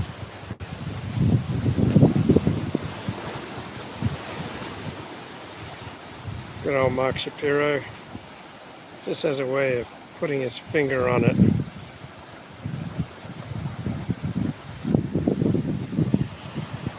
Never seen Orthodox sacrifice. I've never seen synagogue pass. In fact, those who are with me probably recall there's two praise pulpits because they had two rabbis there, and the rabbis couldn't get along with each other. So then one Shabbos, one rabbi would give the drasha, the other Shabbos, the other rabbi would give the drasha, and they built two separate pulpits, so each one would have their pulpit. And one of these rabbis would get along with the other one. So a drasha is a talk. So it's loosely translated, a sermon. His name was Hevesi. He's the grandfather of Alan Hevesi, who was city controller of New York, intermarried at the time of the big house, unfortunately. But his grandfather was the Neolog, chief rabbi of Budapest. And when I say Neolog, he's a Shomer Shabbos, Moshe, Rahobet, Matthew, before us. In this, so further in the synagogue in Zisim, there were granted inscriptions adorning the building. In addition to the Hebrew ones, there's wording in the synagogue. I'm assuming a non-Jew might be looking at it. I don't know the evidence. Later on, the synagogue was there, and women sat in the balcony. So this is the first Reform synagogue, the Jacobson Zisim, and women are sitting in the balcony. Women, I've said it before, let's see how many remember. What is the first synagogue in Jewish history, world history, that men and women sit together? Who's going to type it in? I'll keep talking and see who can type it in. And I'll give you a hint. The Rabbi Calvin. I apologize. And anyone who is associated with ABC television published make the contrast. So, but yes, absolutely. So Australia, more than any other first world nation of which I'm aware, tends to sexually segregate. You know, blokes go up with blokes, Sheilas with Sheilas. But Judaism has always been heavily sexually segregated until the rise of Reform Judaism in 19th century Germany. So it was in Germany that for the first time you had men and women sitting together at prayer. Correct. It's in Albany, Isaac Mayer Wise. Until World War I, even in Germany, men and women sat together. The earlier in the churches, there's until World War I, men and women sat separately, and that's how the churches were. Only in Weimar, and it's after World War I, the Weimar period, where it was mixed seating introduced into synagogues in Germany.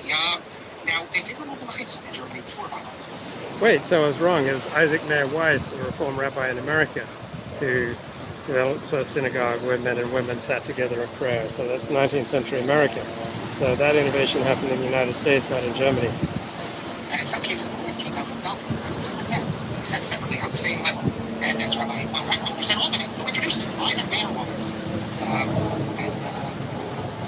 There's a lot of controversial, there's a lot of this, and churches, as I said, also the Baptist groups. Now that the name of the place, has become such a tradition in Germany, it's not really as Hungary. I mean, Germany also recognizes it, probably Hungary. This becomes such a central thing. We get to how Hungary was before. The Catholic, many of the Catholics, not all of Sinai, said you can't even step foot into a synagogue if the name was not in the middle. And we'll see what Moshe Feinstein has to say about that today. Now, we have an eyewitness report of the opening of the temple in Zissen in 1810. And you can find this eyewitness report. Gunter Plaut has 2 volumes of prime texts, primary texts on the Reform movement. One focus on America, the other focus on Europe. And if you look in there, you can print it out. Talks about how, first of all, in the dedication of the temple, the eyewitness reports that Christians who were in attendance, nothing wrong with that, but they join in the singing. And it ends on a universalistic theme. Here it is. The festivities were original and unique. Where would one have seen a similar day at which Jews and Christians celebrated together in a common service in the presence of more than 40 clergymen of both religions, and then sat down to eat and rejoice together in intimate company, assuming that what they're eating wasn't kosher? Jacobson says as follows: "It's not been my intent to bring about a religious unification." What is this babble? This is Dr. Mark Shapiro talking about the rise of Reform Judaism and the rabbinic response. Babel, this is Mark Shapiro, this great scholar. Babel, you kidder. You kidder. How you kid, Glib Medley? To all religions. He says that I don't want a unification of religions. And in Bob's introduction, he cites this as proof that Jacobson was not interested in religious assimilation. He was interested in reform, not religious assimilation. But if you look at his next words, that is Jacobson's next words, after saying that it's not my intent to bring about a complete religious unification of our religions, he says as follows: "One accomplishes nothing at all if one desires everything or too much at one time. What is needed is gradual and slow development." So I'm reading it, it seems to be saying that religious unification is not ipso facto wrong, but in today's day and age, it's not something we can do, but in the future, this could be a goal. I guess when the Christians get rid of their belief in Jesus, then we can all be worshiping the divine together. When I will pick up... So yeah, the founders of Reform Judaism thought that they created a universal religion that would supplant Christianity. They thought, Christians will drop the Jesus thing and we'll all worship the one true God, practicing true religion. Glum Medley is just jealous of the wit and wisdom of Mark Shapiro here. With next, as I see, so just about 9:30, is Jacobson's going to tell us what's driving him. And then we're going to get into a very interesting tangent, because Jacobson is going to make the argument that it's vital that our religious service not be disgraceful, not for us only, but in the eyes of our neighbors. And I think most people today, if you told this, they'd say, the idea that we're going to determine what our social service looks like based on I think that's not a normal way of looking at it. That's a classical reform way of looking at it. And you will see, I'm going to cite you Rishonim and Acharonim, you will believe it or not, say the exact same thing. They are sitting up. Yeah, there never comes a time when you can just be oblivious to how your neighbors perceive what you're doing, particularly when you're a tiny minority. So Jews have always had to pay attention to what the non-Jews think. This idea of, we don't care what the Goyim think, that's not realistic. Any normal, healthy person has to care about how other people perceive what they're saying and doing. Synagogue service cannot be a Chil Hashem.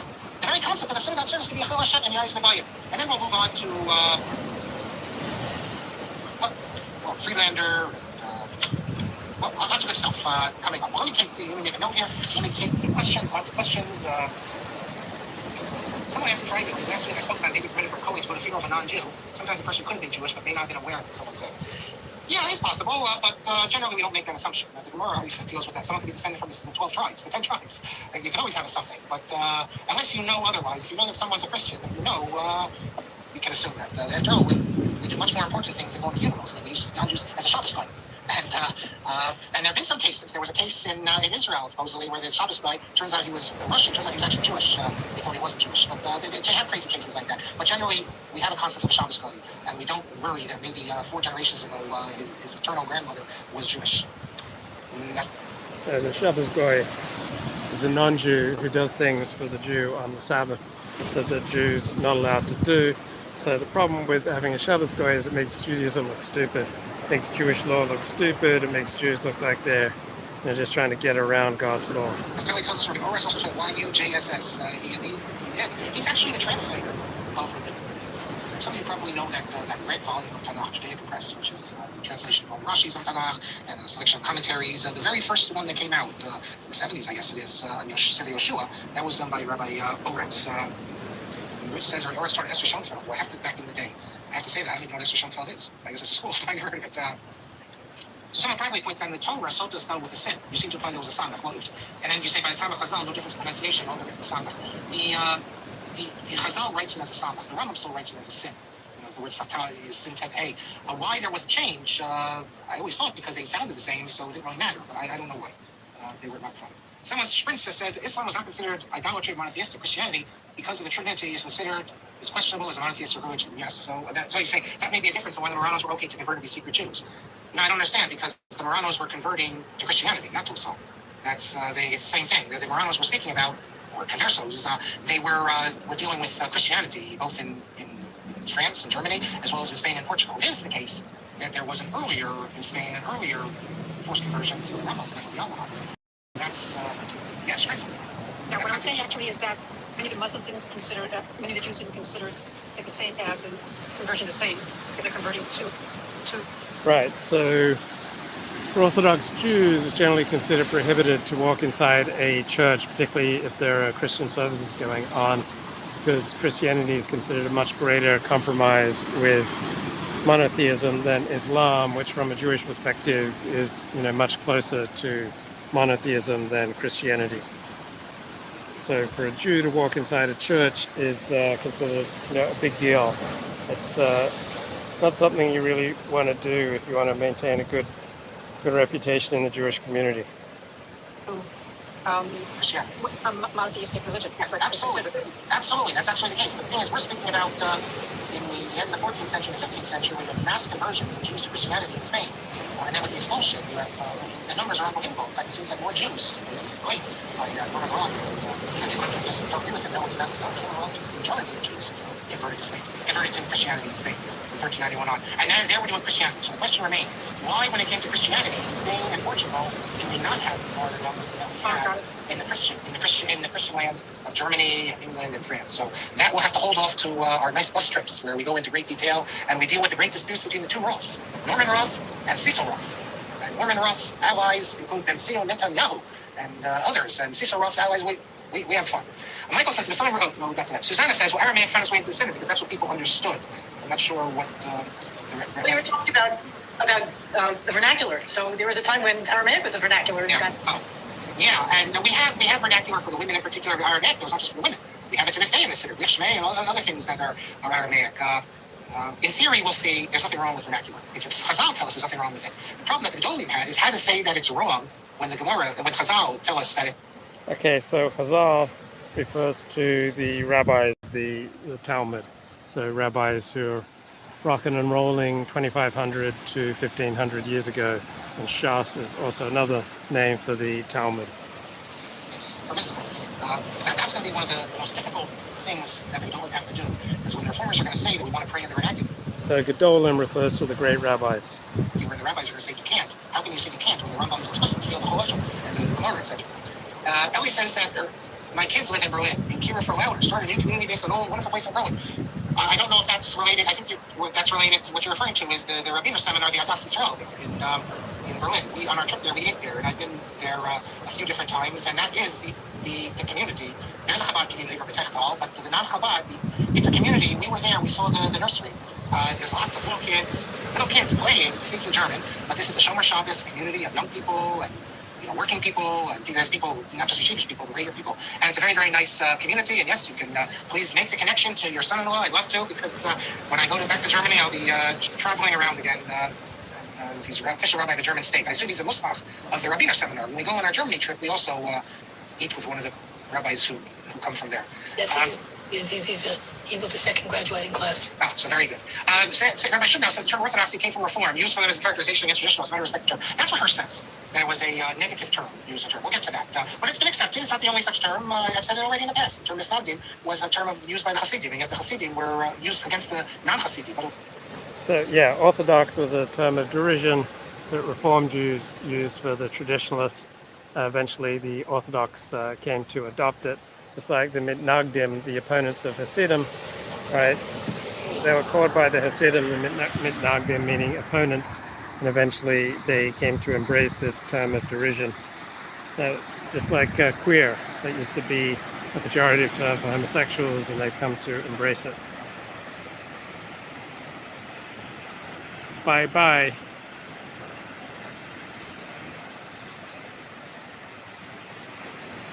G'day, mate. G'day, mate. 40 here. So I've been listening to a New Yorker essay, Justice Samuel Alito's Crusade Against a Secular America by Margaret Talbot.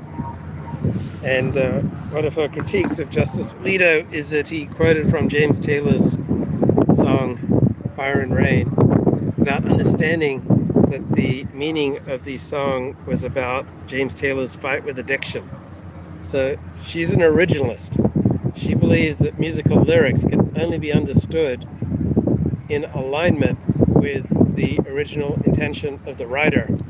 They can't have any further or additional meanings. So in that area, she's quite conservative, right? She's quite the textual originalist. But when it comes to the Constitution, like, she's all for the most liberal, change with the times meanings possible. So if I keep my hat on here. Okay, so let's listen to some of the New Yorker articles here. Right, I'm trying to produce a high quality production here. Okay, here we go. Profiles. Published in the print issue of The New Yorker with the headline, "The Last Word." Justice Samuel Alito's crusade against a secular America isn't over. Written by Margaret Talbot. Narrated by Kirsten Potter. Some baby boomers were permanently shaped by their participation in the countercultural protests and the anti-war. So I don't get tired of hanging out at the Sydney Opera House. I don't get tired of Sydney, not yet anyway. Don't get tired of Sydney Harbour. Don't get tired of Manly. I think I've been over to Manly 4 times in the last week. Don't get tired of just sitting here by the dock of the bay. Don't get tired of live streaming. Don't get tired of critiquing New Yorker articles. Or activism of the 1960s and 70s. Others were shaped by their aversion to those movements. Justice Samuel Alito belongs to the latter category. For many years, he lacked the power to do much about that profound distaste, and in any case, he had a reputation for keeping his head down. When President George W. Bush nominated Alito to the Supreme Court in 2005, many journalists portrayed him as a conservative, but not an ideologue. The Times noted that legal scholars characterized his jurisprudence as cautious and respectful of precedent, sketched portraits. Okay, so we're all cautious, we're all respectful when we have to be, right? But when we feel powerful and confident and strong and safe, we all tend to be less cautious and less respectful. Now, you may be shocked that Samuel Alito was cautious and respectful when he had to be, but when the situation changed and conservatives now have 6 votes on the US Supreme Court, right? Opera House, okay, the 40 bunker, right? This is where I'm going to bunker down if there's a nuclear holocaust. I'm just going to hide under the Sydney Opera House. But yeah, we're all cautious and respectful when we have to be, and we all tend to be more rambunctious and off the hook and unhinged when it's safe to be that. Right? When the situation changes, we change. Ah, Bell in the house, bro. So excited to have you along for the ride. It is 6:08 p.m. Wednesday evening here in Sydney. A quiet, methodical, reasonable man.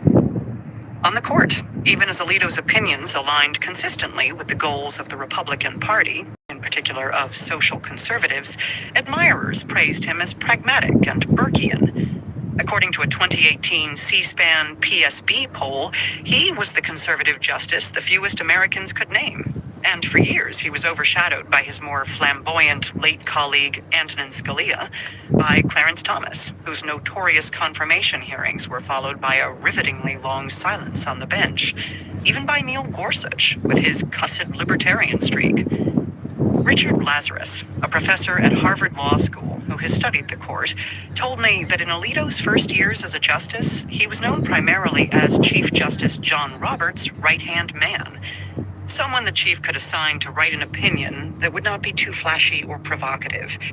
Okay, so when I'm in jobs where I'm not secure, I tend to abstain from being flashy and provocative as well. Time brag. I'm ahead of you guys. I am living in the future. You're probably wondering right now, what is Wednesday evening going to be like? Is it going to be safe? Is it going to be cool? Is it going to be fun? Well, I can tell you what Wednesday evening is going to be like. I am living in your future, right? When 1999 turned into 2000 and we were afraid of Y2K, all right, Australia pretty much went first, and it was awesome, right? Australia ushered in the new millennium, and it was awesome, and it was safe. And so I'm here to report back to you from the future. Everything's going to be A-OK. But I'm just a vessel. Right, so come on, don't you identify that we all tend to be cautious and respectful, right, when we need to be? And then when you're first trying to impress a woman, and then when you have her under your thrall, right, you tend to be a little more rambunctious, a little more off the hook. I don't think I'm the only one who changes when the situation changes. And that would keep 5 votes together when he couldn't trust Scalia to do it, because Scalia would swing for the fences and risk losing votes. Now, though, Alito is the embodiment of a conservative majority that is ambitious and extreme. Extreme? He declined to be interviewed for this article. Oh no. With the recent additions of Brett Kavanaugh and Amy Coney Barrett to the court, the conservative bloc no longer needs Roberts to get results. And Alito has taken a zealous lead in reversing the progressive gains of the 60s and early 70s, from overturning Roe v. Wade to stripping away voting rights. At a Yale Law School forum in 2014, he was asked to name a personality trait that had impeded his career.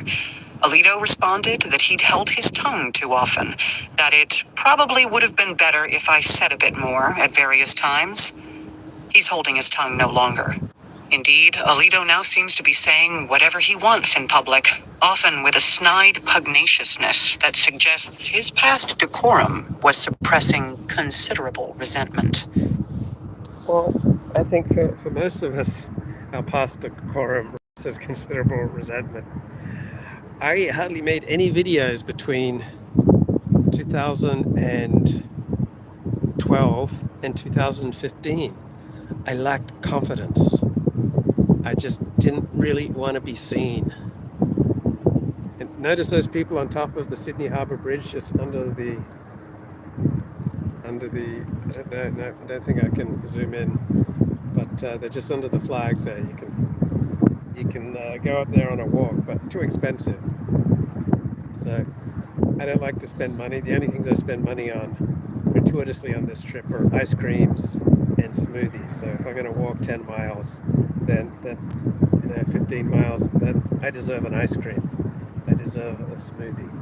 So plunk down $10 for an ice cream or a smoothie, fudge sundae, right? Just $7 American, no worries. I'll do that. But other than that, like taking the big Sydney bus, right, $50 for a day trip for a guided tour of Sydney, nope, I'm not going to do it. But I'll take the ferry, right? You can take the ferry pretty much anywhere in Sydney Harbour. A round trip costs you less than $6 American. No worries, mate. Last term, Alito landed the reputation-defining assignment of writing the majority opinion in Dobbs v. Jackson Women's Health Organization, which eliminated the constitutional right to abortion enshrined by Roe nearly 50 years ago. In May, a draft of his opinion was leaked, and from start to finish, it sounded cantankerous and dismissive. Roe was egregiously wrong from the start, Alito declared. Its reasoning was exceptionally weak, and the decision has had damaging consequences. He likened Roe to Plessy v. Ferguson, the notorious decision upholding segregation, approvingly cited centuries-old.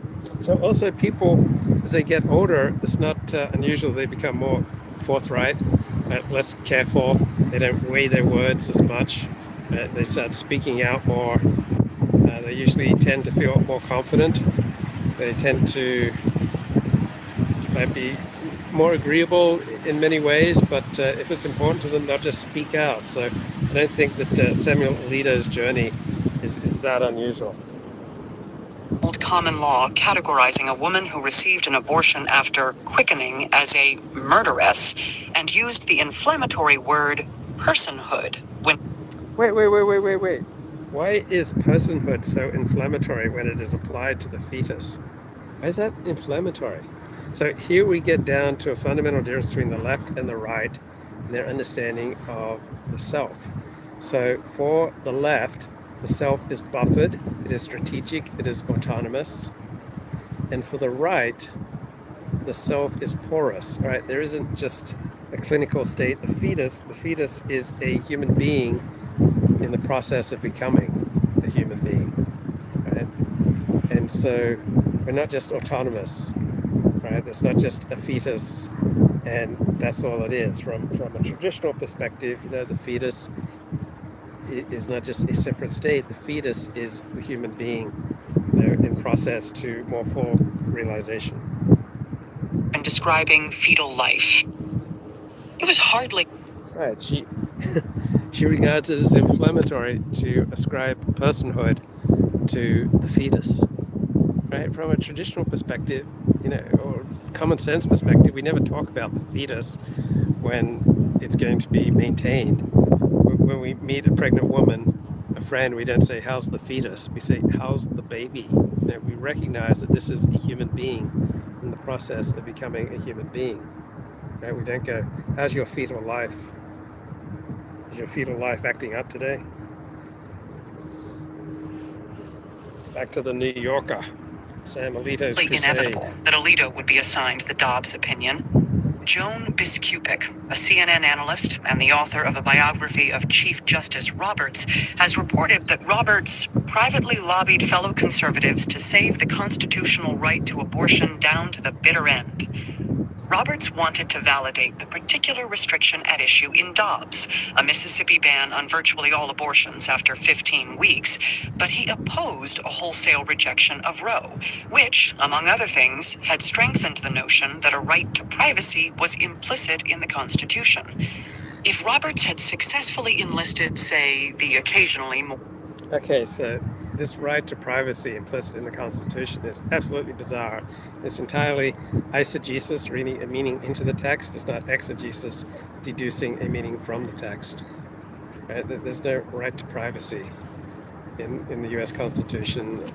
There's not much of a right to privacy in Torah law. There's no right to privacy in Roman Catholic law or Christian law or New Testament or Church Fathers law or Martin Luther or John Calvin. Like, this right to privacy is a left-wing consideration, right? Coming from a belief that the self is autonomous and buffered, and therefore, what the autonomous self does in private is none of the business of people around it, but everything we do affects us and affects other people. Right? What you do in private affects other people. There were millennial woes in 1999. He bitterly mentioned Ford's coverage of his failings. Big win, not likely woes. Follows advice to improve. Yeah, millennial woes, like, nice bloke, right? There's no nastiness, bitterness in millennial woes. He's not someone, looking to feud, not looking to, generally speaking, score cheap points. But he is in a downward spiral and doesn't want to emerge from his downward spiral. So he's very good at articulating his depression, and he's very good at articulating his failures and at articulating his conspiratorial worldview. And there's a tremendous audience for what he has to peddle, right? So he tells young men, you have every right to feel victimized. You are victimized. It's not your fault that you're living in your parents' basement and don't have a job and your life isn't working. Like, there are all these, conspiracies out there that are holding you down. And there's an enormous audience for that, right? Much more of an audience for nonsense and for self-destruction than there is an audience for recovery. Oh well, right? To be a pundit is to feed the client's needs, just like a prostitute, right? That's how you become successful as a pundit. You tell people what they want to hear. That people love to hear victimhood, and I'm not against victimhood, right? All in-group identity has a substantial quantity of victimhood. We're just talking about how intense should your victimhood be. And generally speaking, people are not served by an intense sense of victimhood. So I'm all for walking around with a sense of victimhood on a scale of, say, 2 out of 10, possibly even 3. Occasionally going up to 5, 6, 7, 8, 9, 10 in extreme circumstances. But for most people, walking around with a sense of victimhood above a 2 or a 3 is maladaptive, right? It makes you more suspicious of outgroups, more hostile to outgroups, predisposes you to a conspiratorial frame of mind, reduces your sense of agency. Now, some sense of victimhood, like at a 2 out of 10, right, that gives you an in-group identity, it gives you purpose and meaning in life, it bonds you to your in-group, but it's not so intense that it maladjusts you for dealing with wider society. So millennial woes effectively argues for and embodies a sense of victimhood that's operating at a 7 out of 10, 8 out of 10, 9 out of 10, 10 out of 10, right? And that's excellent for developing in-group identity and esprit de corps and bonding with people like yourself, but it's a terrible maladjustment for dealing with a multiracial, multicultural society. If you follow that advice, it's going to make you usually a loser in life. So yeah, I noticed many people comment on my channel, how do we get rid of victimhood? You don't want to get rid of victimhood. It's just a matter of the intensity. Right? Just have it operating at a 1 out of 10, 2 out of 10, occasionally dialing up to 3 or 4 out of 10. Right? There's nothing wrong with that. Right? You can't have in-group identity without a sense of victimhood. But how much do you want to stress it? How intense do you want it to be? Like, do you want it to be the driving force in people's lives? No, I think that's generally maladaptive. Audience just want more vids from him. Not sure how active he is. Ford left his work a year ago, maybe 2. Yeah, I haven't paid much attention to millennial woes.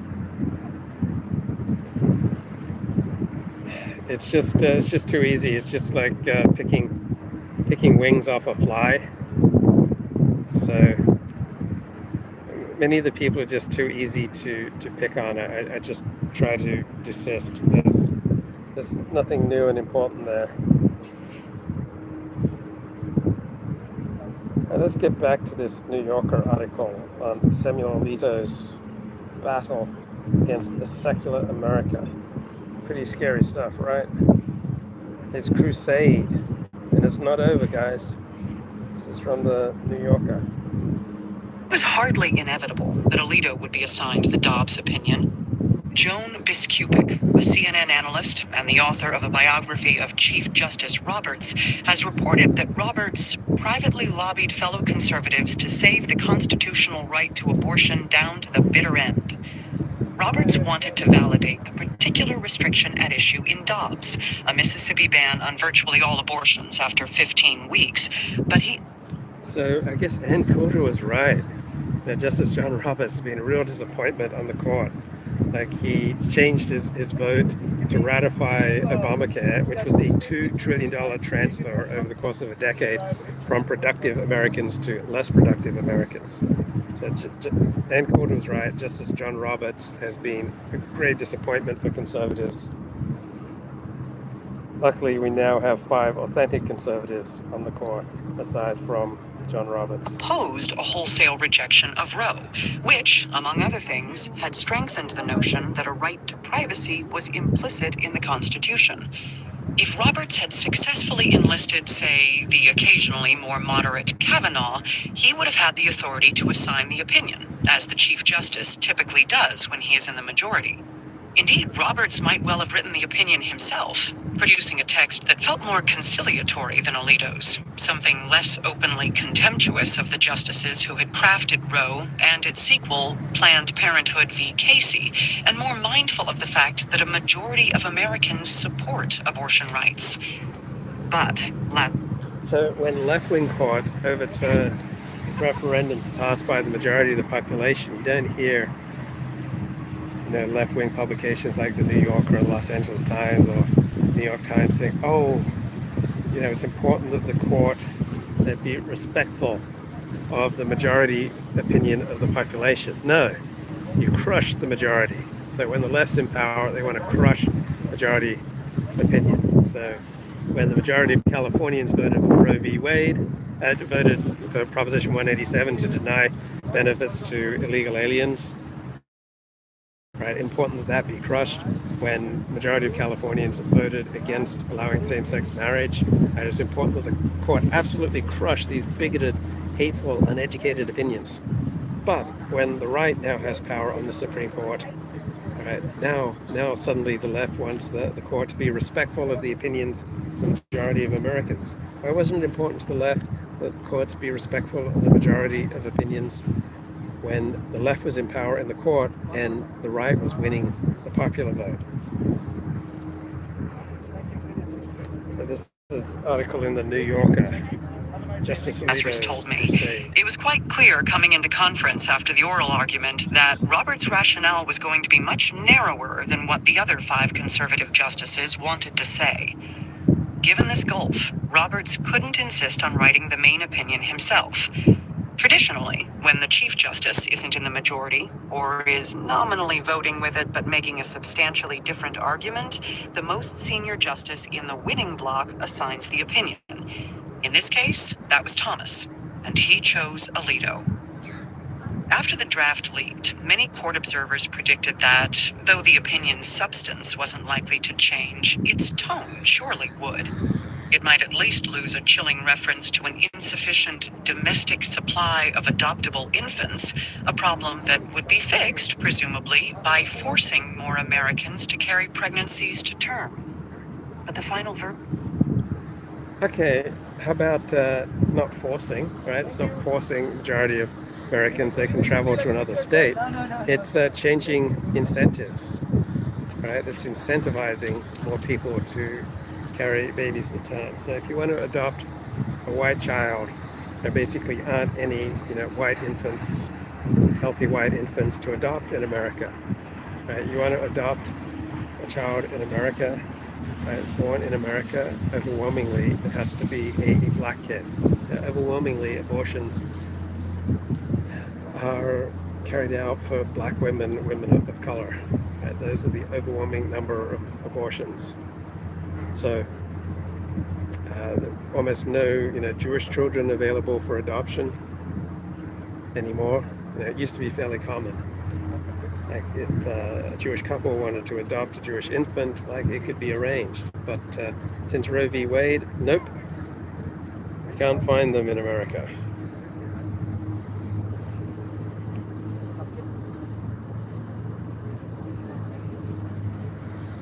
Back to this New Yorker article. version was virtually unchanged, save for the addition of a sharp rebuke to the dissent. An investigation into the leak is supposedly ongoing.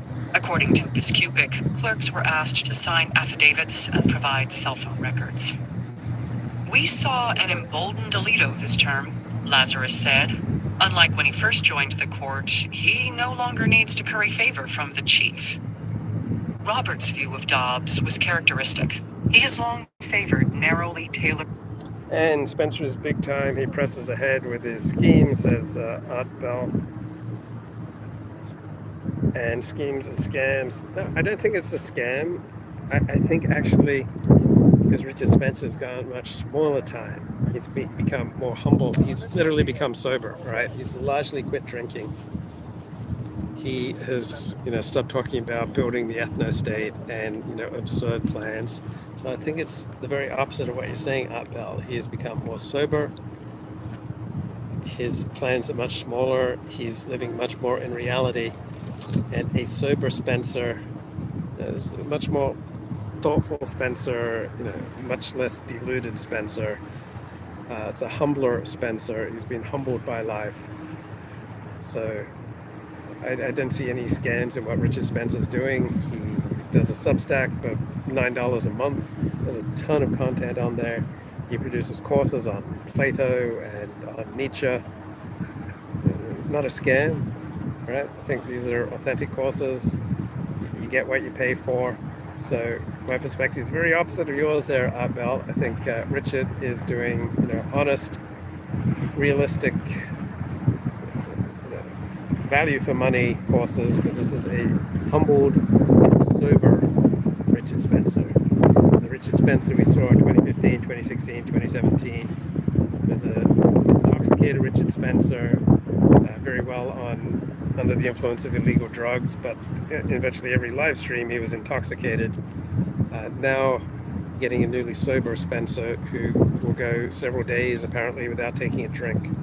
So this is a better, more pro-social, more humble, more down-to-earth Richard Spencer. Opinions that foster consensus among the justices and, perhaps, avert political chaos. He once observed, if it's not necessary to decide more to dispose of a case. Okay, so we all tend to try to craft compromises when that's in our best interest. When we don't need to craft compromises, right? We don't go through that arduous work. Crafting compromises is a lot of work. Then you just want to say what you believe. Right? When we get to a place of safety and strength, where we feel like we can say what we believe, we say what we believe. Like Richard Spencer's been humbled, right? He's no longer saying nearly as much about what he believes. He is circumcising and circumscribing what he says to that which is socially acceptable, right? Because he's gone in the opposite trajectory of Samuel Alito. And Samuel Alito crafted painful compromises when he had to. Now he doesn't have to. Now he can be full-throated in what he believes. Richard Spencer's had to go in the opposite direction. He's had to dial back what he believes and constrain himself to what's socially acceptable. Case. In my view, it is necessary to decide more. Thomas and Alito have adopted a more combative approach, one that finds no great value in privileging precedent, especially. Paywall is going well. He's growing an empire. I'm not sure he's growing an empire, but he provides a ton of compelling content. Right? You get bang for your buck, $9 a month for his Substack, and you probably get like 15 hours a week, 15 hours a month of original content. And if this is stuff you're interested in, yeah, it's bang for your buck. So first he was very concerned he'd be thrown off of Substack, but Richard's a very intelligent man. He's learning to play within the rules of the game.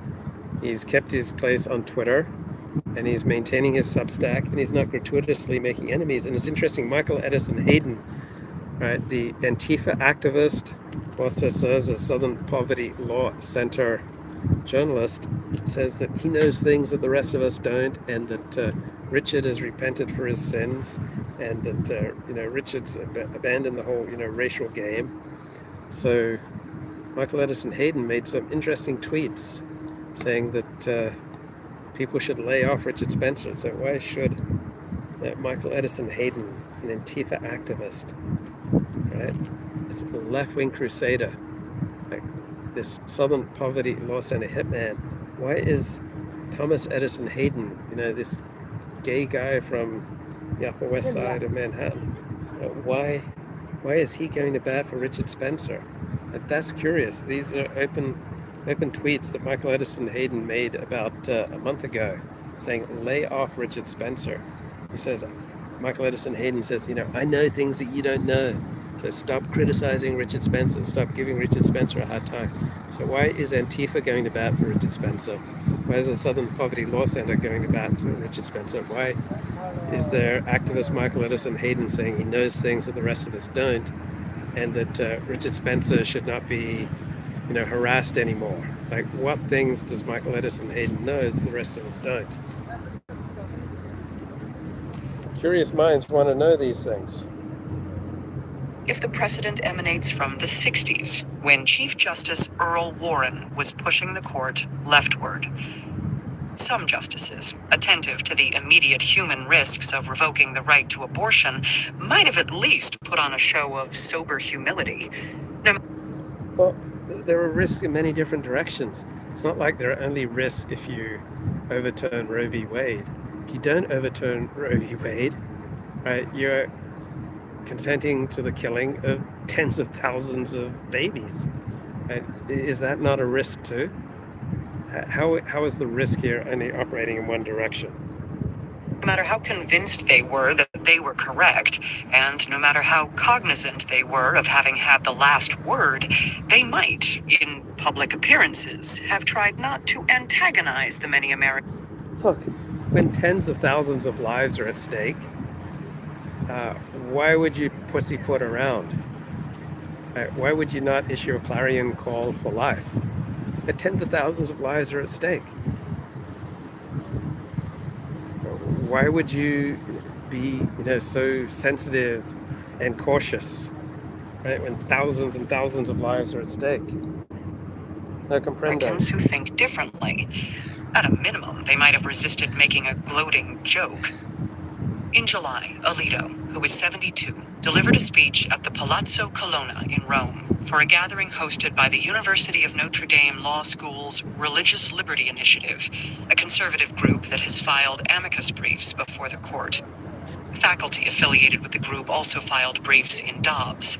Legal analysts at Slate noted that the spectacle of a justice chumming it up with the same conservative lawyers who are involved in cases before the court creates the unseemly impression of judicial indifference toward basic judicial ethics rules. Alito had donned stylish horn-rimmed glasses that he doesn't usually wear in public, and he had a new graying beard. Though the speech focused... Wait.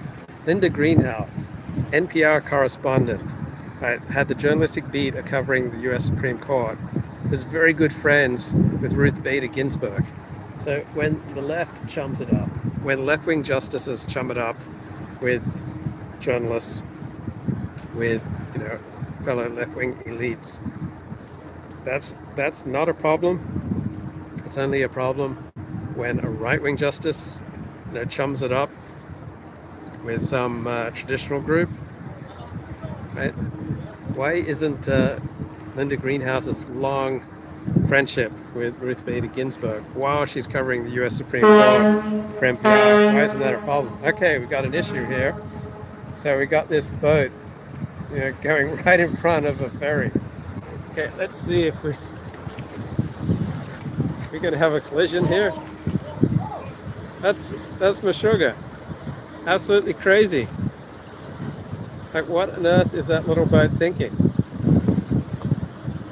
That's crazy. He just cut right in front of a ferry. And here we got the New South Wales police. They're going to give him a ticket? No, they're not. Don't appear to be giving him a ticket.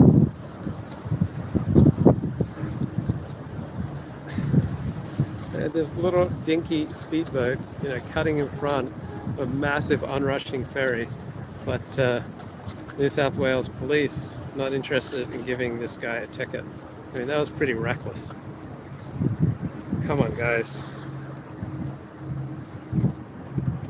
Focused on one of his favorite topics, the supposed vulnerability of religious freedom in increasingly secular societies. Wait, the supposed vulnerability of religious freedom in secular societies. Of course, religious freedom is being impinged when you expand competing rights and give them precedence over religious freedom. Of course, religious freedom is being reduced when you diminish freedom of association to ever increase gay rights, transsexual rights, rights of the individual to be who he wants to be, say what he wants to say, sing what he wants to sing.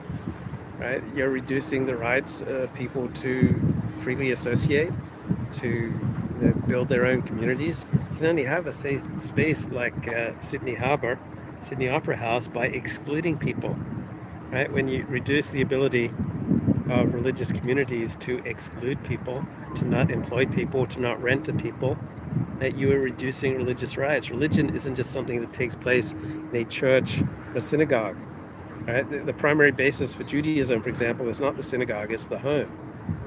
So you reduce the rights of religious people in who they can live with, live around, associate with, employ, how they can practice in the public square. Yeah, you're reducing religious rights.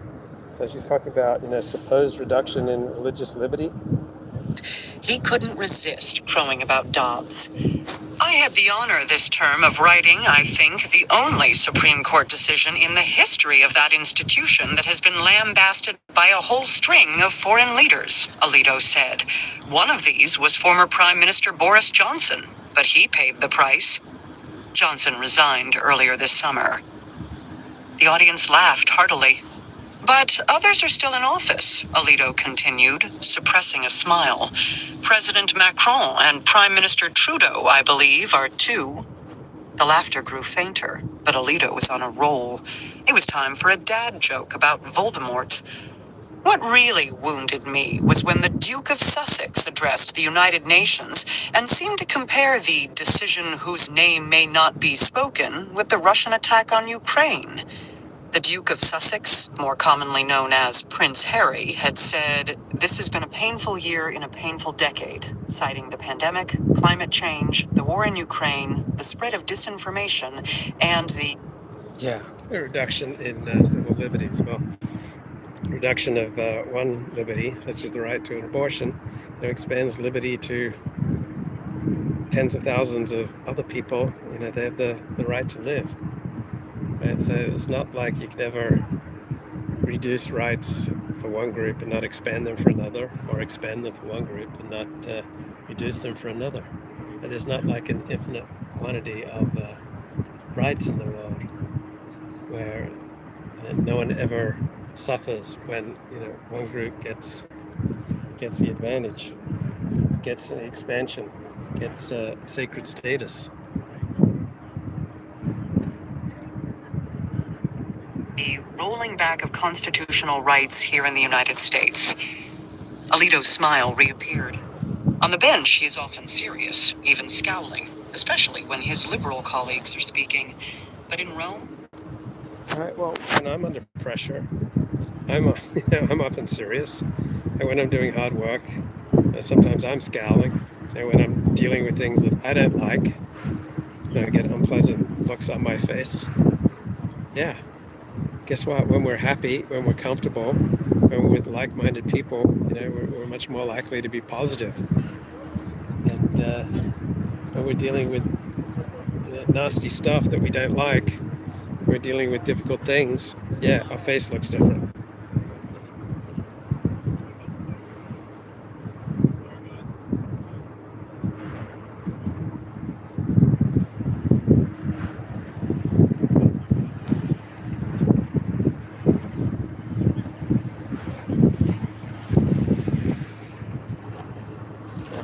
Taking shots at his critics for the amusement of a like-minded audience? He was living his best life. Alito's childhood and adolescence coincided with a social transformation for which the Warren Court provided the legal underpinnings. Warren, a Republican and an Eisenhower nominee, who turned out to be far more liberal than those affiliations implied, presided over the court from 1953 to 1969. Alito was born in 1950 in Trenton, New Jersey, in a mostly Italian-American enclave. Okay, let me just do a little fast forwarding here. Let's get at least to when he gets to law school. Then in 1968, the school didn't have a particularly rebellious student body.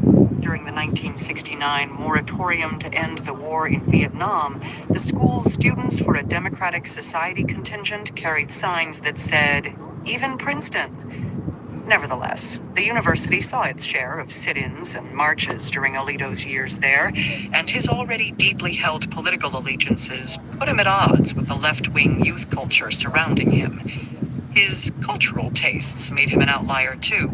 Alito once recalled spending New Year's Eve 1967 in front of the TV at home, watching a band that his parents liked, Guy Lombardo and his Royal Canadians.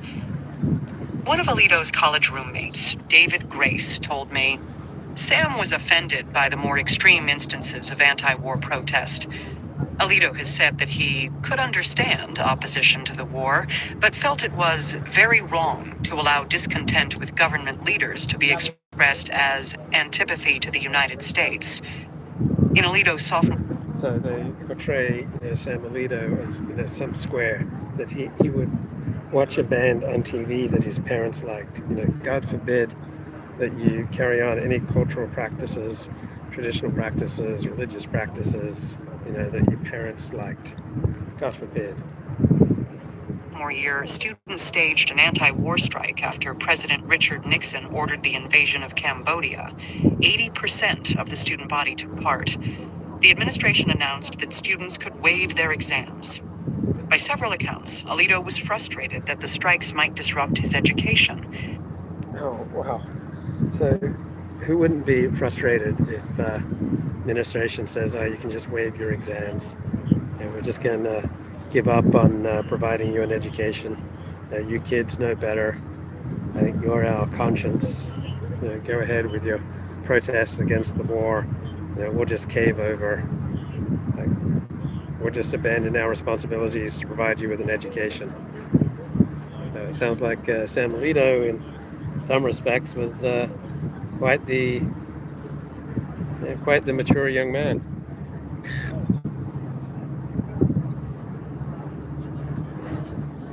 This is the New Yorker article, Sam Alito's Crusade Against a Secular America. He wasn't alone. His classmate, George Carpinello, was liberal and opposed the war, but, like Alito, he came from a more humble background than many Princetonians. Carpinello, who is now a litigator in Albany, said, "We felt so lucky to be there, and the strike seemed, to us, to attack what was, in our mind, such a great institution. I suspect Sam is still carrying some of that." As conservative as Alito was, he was not a campus firebrand. A Princeton classmate who has kept in touch with him told me, "Firebrand would be the last way you would have described Sam. More like quiet, and you barely knew he was there." Alito joined the Princeton debate team, however, as did Grace. Okay, that's why these notions that people just have an inherent personality, that some people are quiet, others are extroverted, that some people are careful, other people are careless, some people are really into new experiences, other people are very closed off, some people are highly conscientious, other people, are highly neurotic, right? This is all situation dependent. A lot of people are quiet and cautious. Just quiet and cautious in some situations, right? The situation's frequently the boss. It's not the individual's personality. So Sam Alito is a classic example. Quiet and cautious in some situations. When he feels confident and safe and powerful, his personality changes, just as all of our personalities change.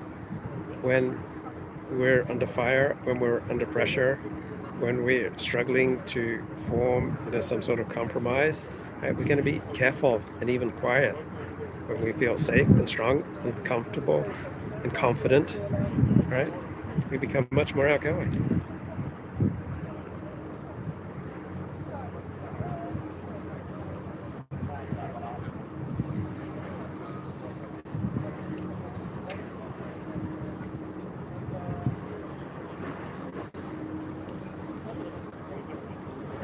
So back to New Yorker article here. I hope. Come on, man. I'm trying to run a high quality production. I don't hear the article. What the heck? They drove the team's old Chevrolet to various tournaments, sometimes stopping to visit Alito's sister Rosemary at Smith College, or to have dinner in Hamilton Township with...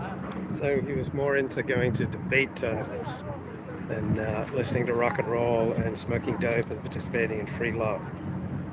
Alito's parents. Alito and Grace enjoyed themselves, but not exactly in the countercultural spirit of the era. After a debate in Ontario, a Canadian customs agent reportedly stopped the team and found bottles of port in the trunk. Princeton went co-ed in Alito's sophomore year.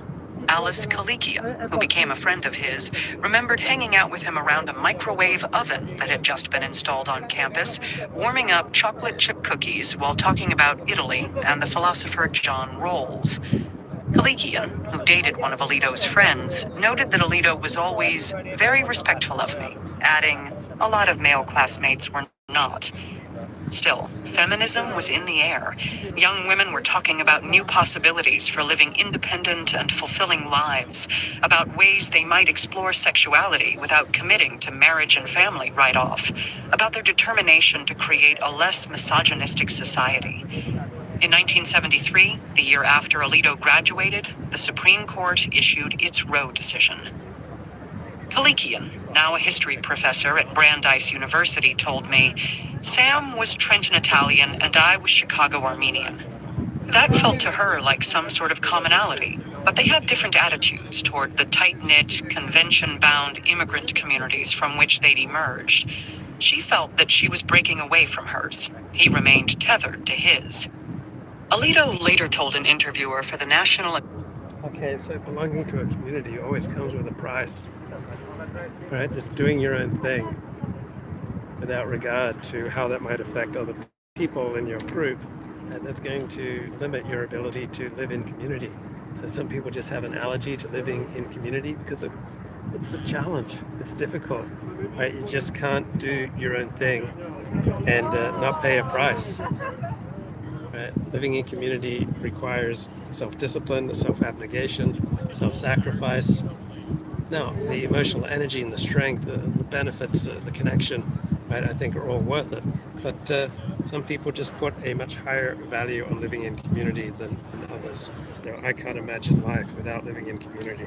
Italian-American Foundation that he couldn't relate to his peers' view that their elders had become affluent by taking advantage of other people. They had bad values, they were very materialistic. Alito went on, "I thought that whole view of my parents, of the generation to which my parents belonged, was false. Perhaps it was true of some people in that generation, but certainly it wasn't true of the people that I knew." At his Supreme Court confirmation hearings, he described his New Jersey suburb as a stronghold of traditional values that felt safe. At Princeton, he said, he saw some very privileged people behaving irresponsibly, and I couldn't help making a contrast between some of the worst of what I saw on the campus and the good sense and the decency of some of the people back in my own community. Alito's grandfather came to America from Italy in 1913. An unskilled laborer for the Pennsylvania Railroad, he was employed irregularly during the Depression. Okay, so if you have a more traditional sense of self, you believe that we're porous, and therefore we're affected by our parents, by our grandparents, by our nieces, by our neighbors, right? That you can't understand the self outside of its community, outside of its tribe. So the liberal modern conception of the self is that we're autonomous, strategic, buffered individuals who can make our own way in life by using our reason, and that we're born with certain inalienable rights. That's the liberal conception of the self. The traditional conception of the self is that we're born into a family and a tribe and a community and a nation, and this sense of identity, this sense of connection, this sense of family and extended family is the most important thing about us. That we're Jewish or Christian or Armenian, that Seventh-day Adventist, that we're born in a particular community, and whatever rights were afforded, right, those rights come from the community, the tribe, the nation, and they're going to vary depending on the situation, depending on time and place, and that our rights are less important than our membership in a particular family, tribe, community, nation. His wife and infant son Samuel soon joined him in Trenton. Alito's father grew up poor, but he excelled in school and became a teacher who set exacting academic standards for his own 2 children. At night, Alito told the interviewer for the National Italian American Foundation, his father sat with him and his sister Rosemary at the kitchen table, going over every single word of their school papers. Alito went on. To start out, I remember when I was growing up, other kids would have parents who would check their homework. My parents never checked my homework, right?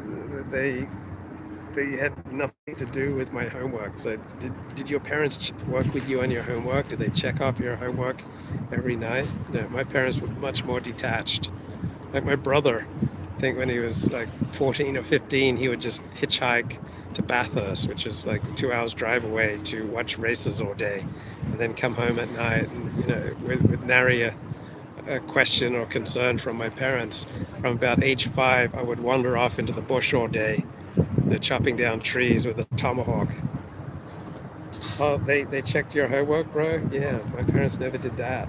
Like, I would just wander off all day, from about age 5 into the bush, with poisonous snakes around, chopping down trees, blazing trails. Come home at lunch, get a bit of tucker in me, then, head back out into the brush and the bush.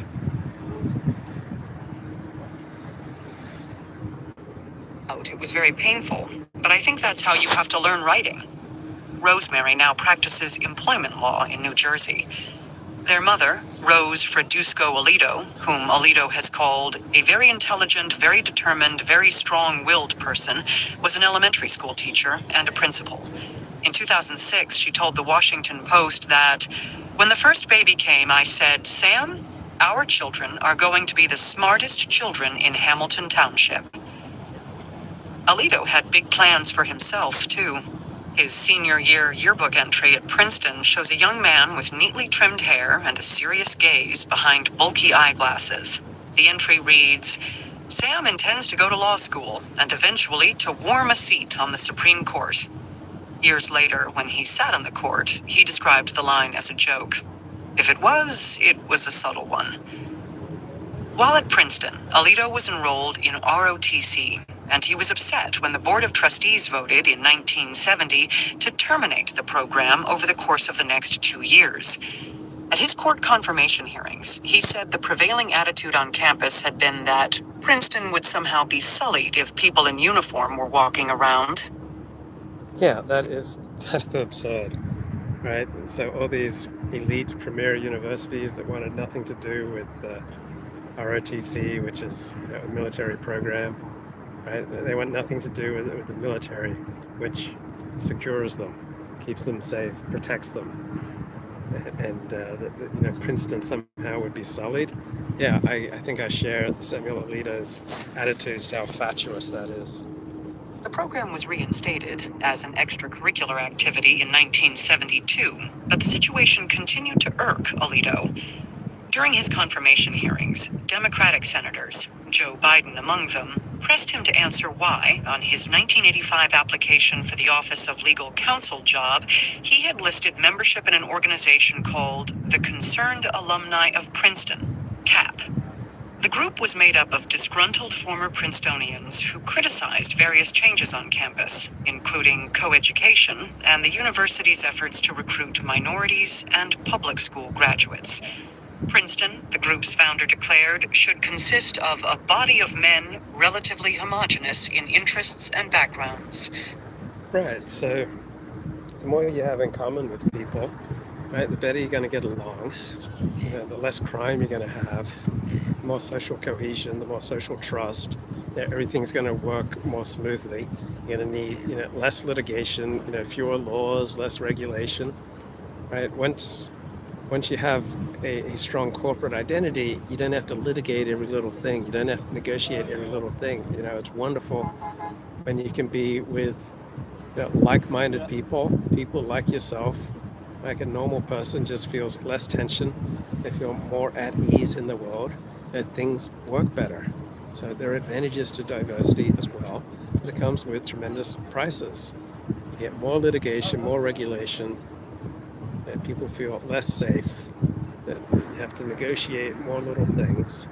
So it's not like one approach is just inherently better than the other. So when Princeton became co-ed, right, there was a loss of social trust, social cohesion, loss of bonding between people. The campus became more fragmented.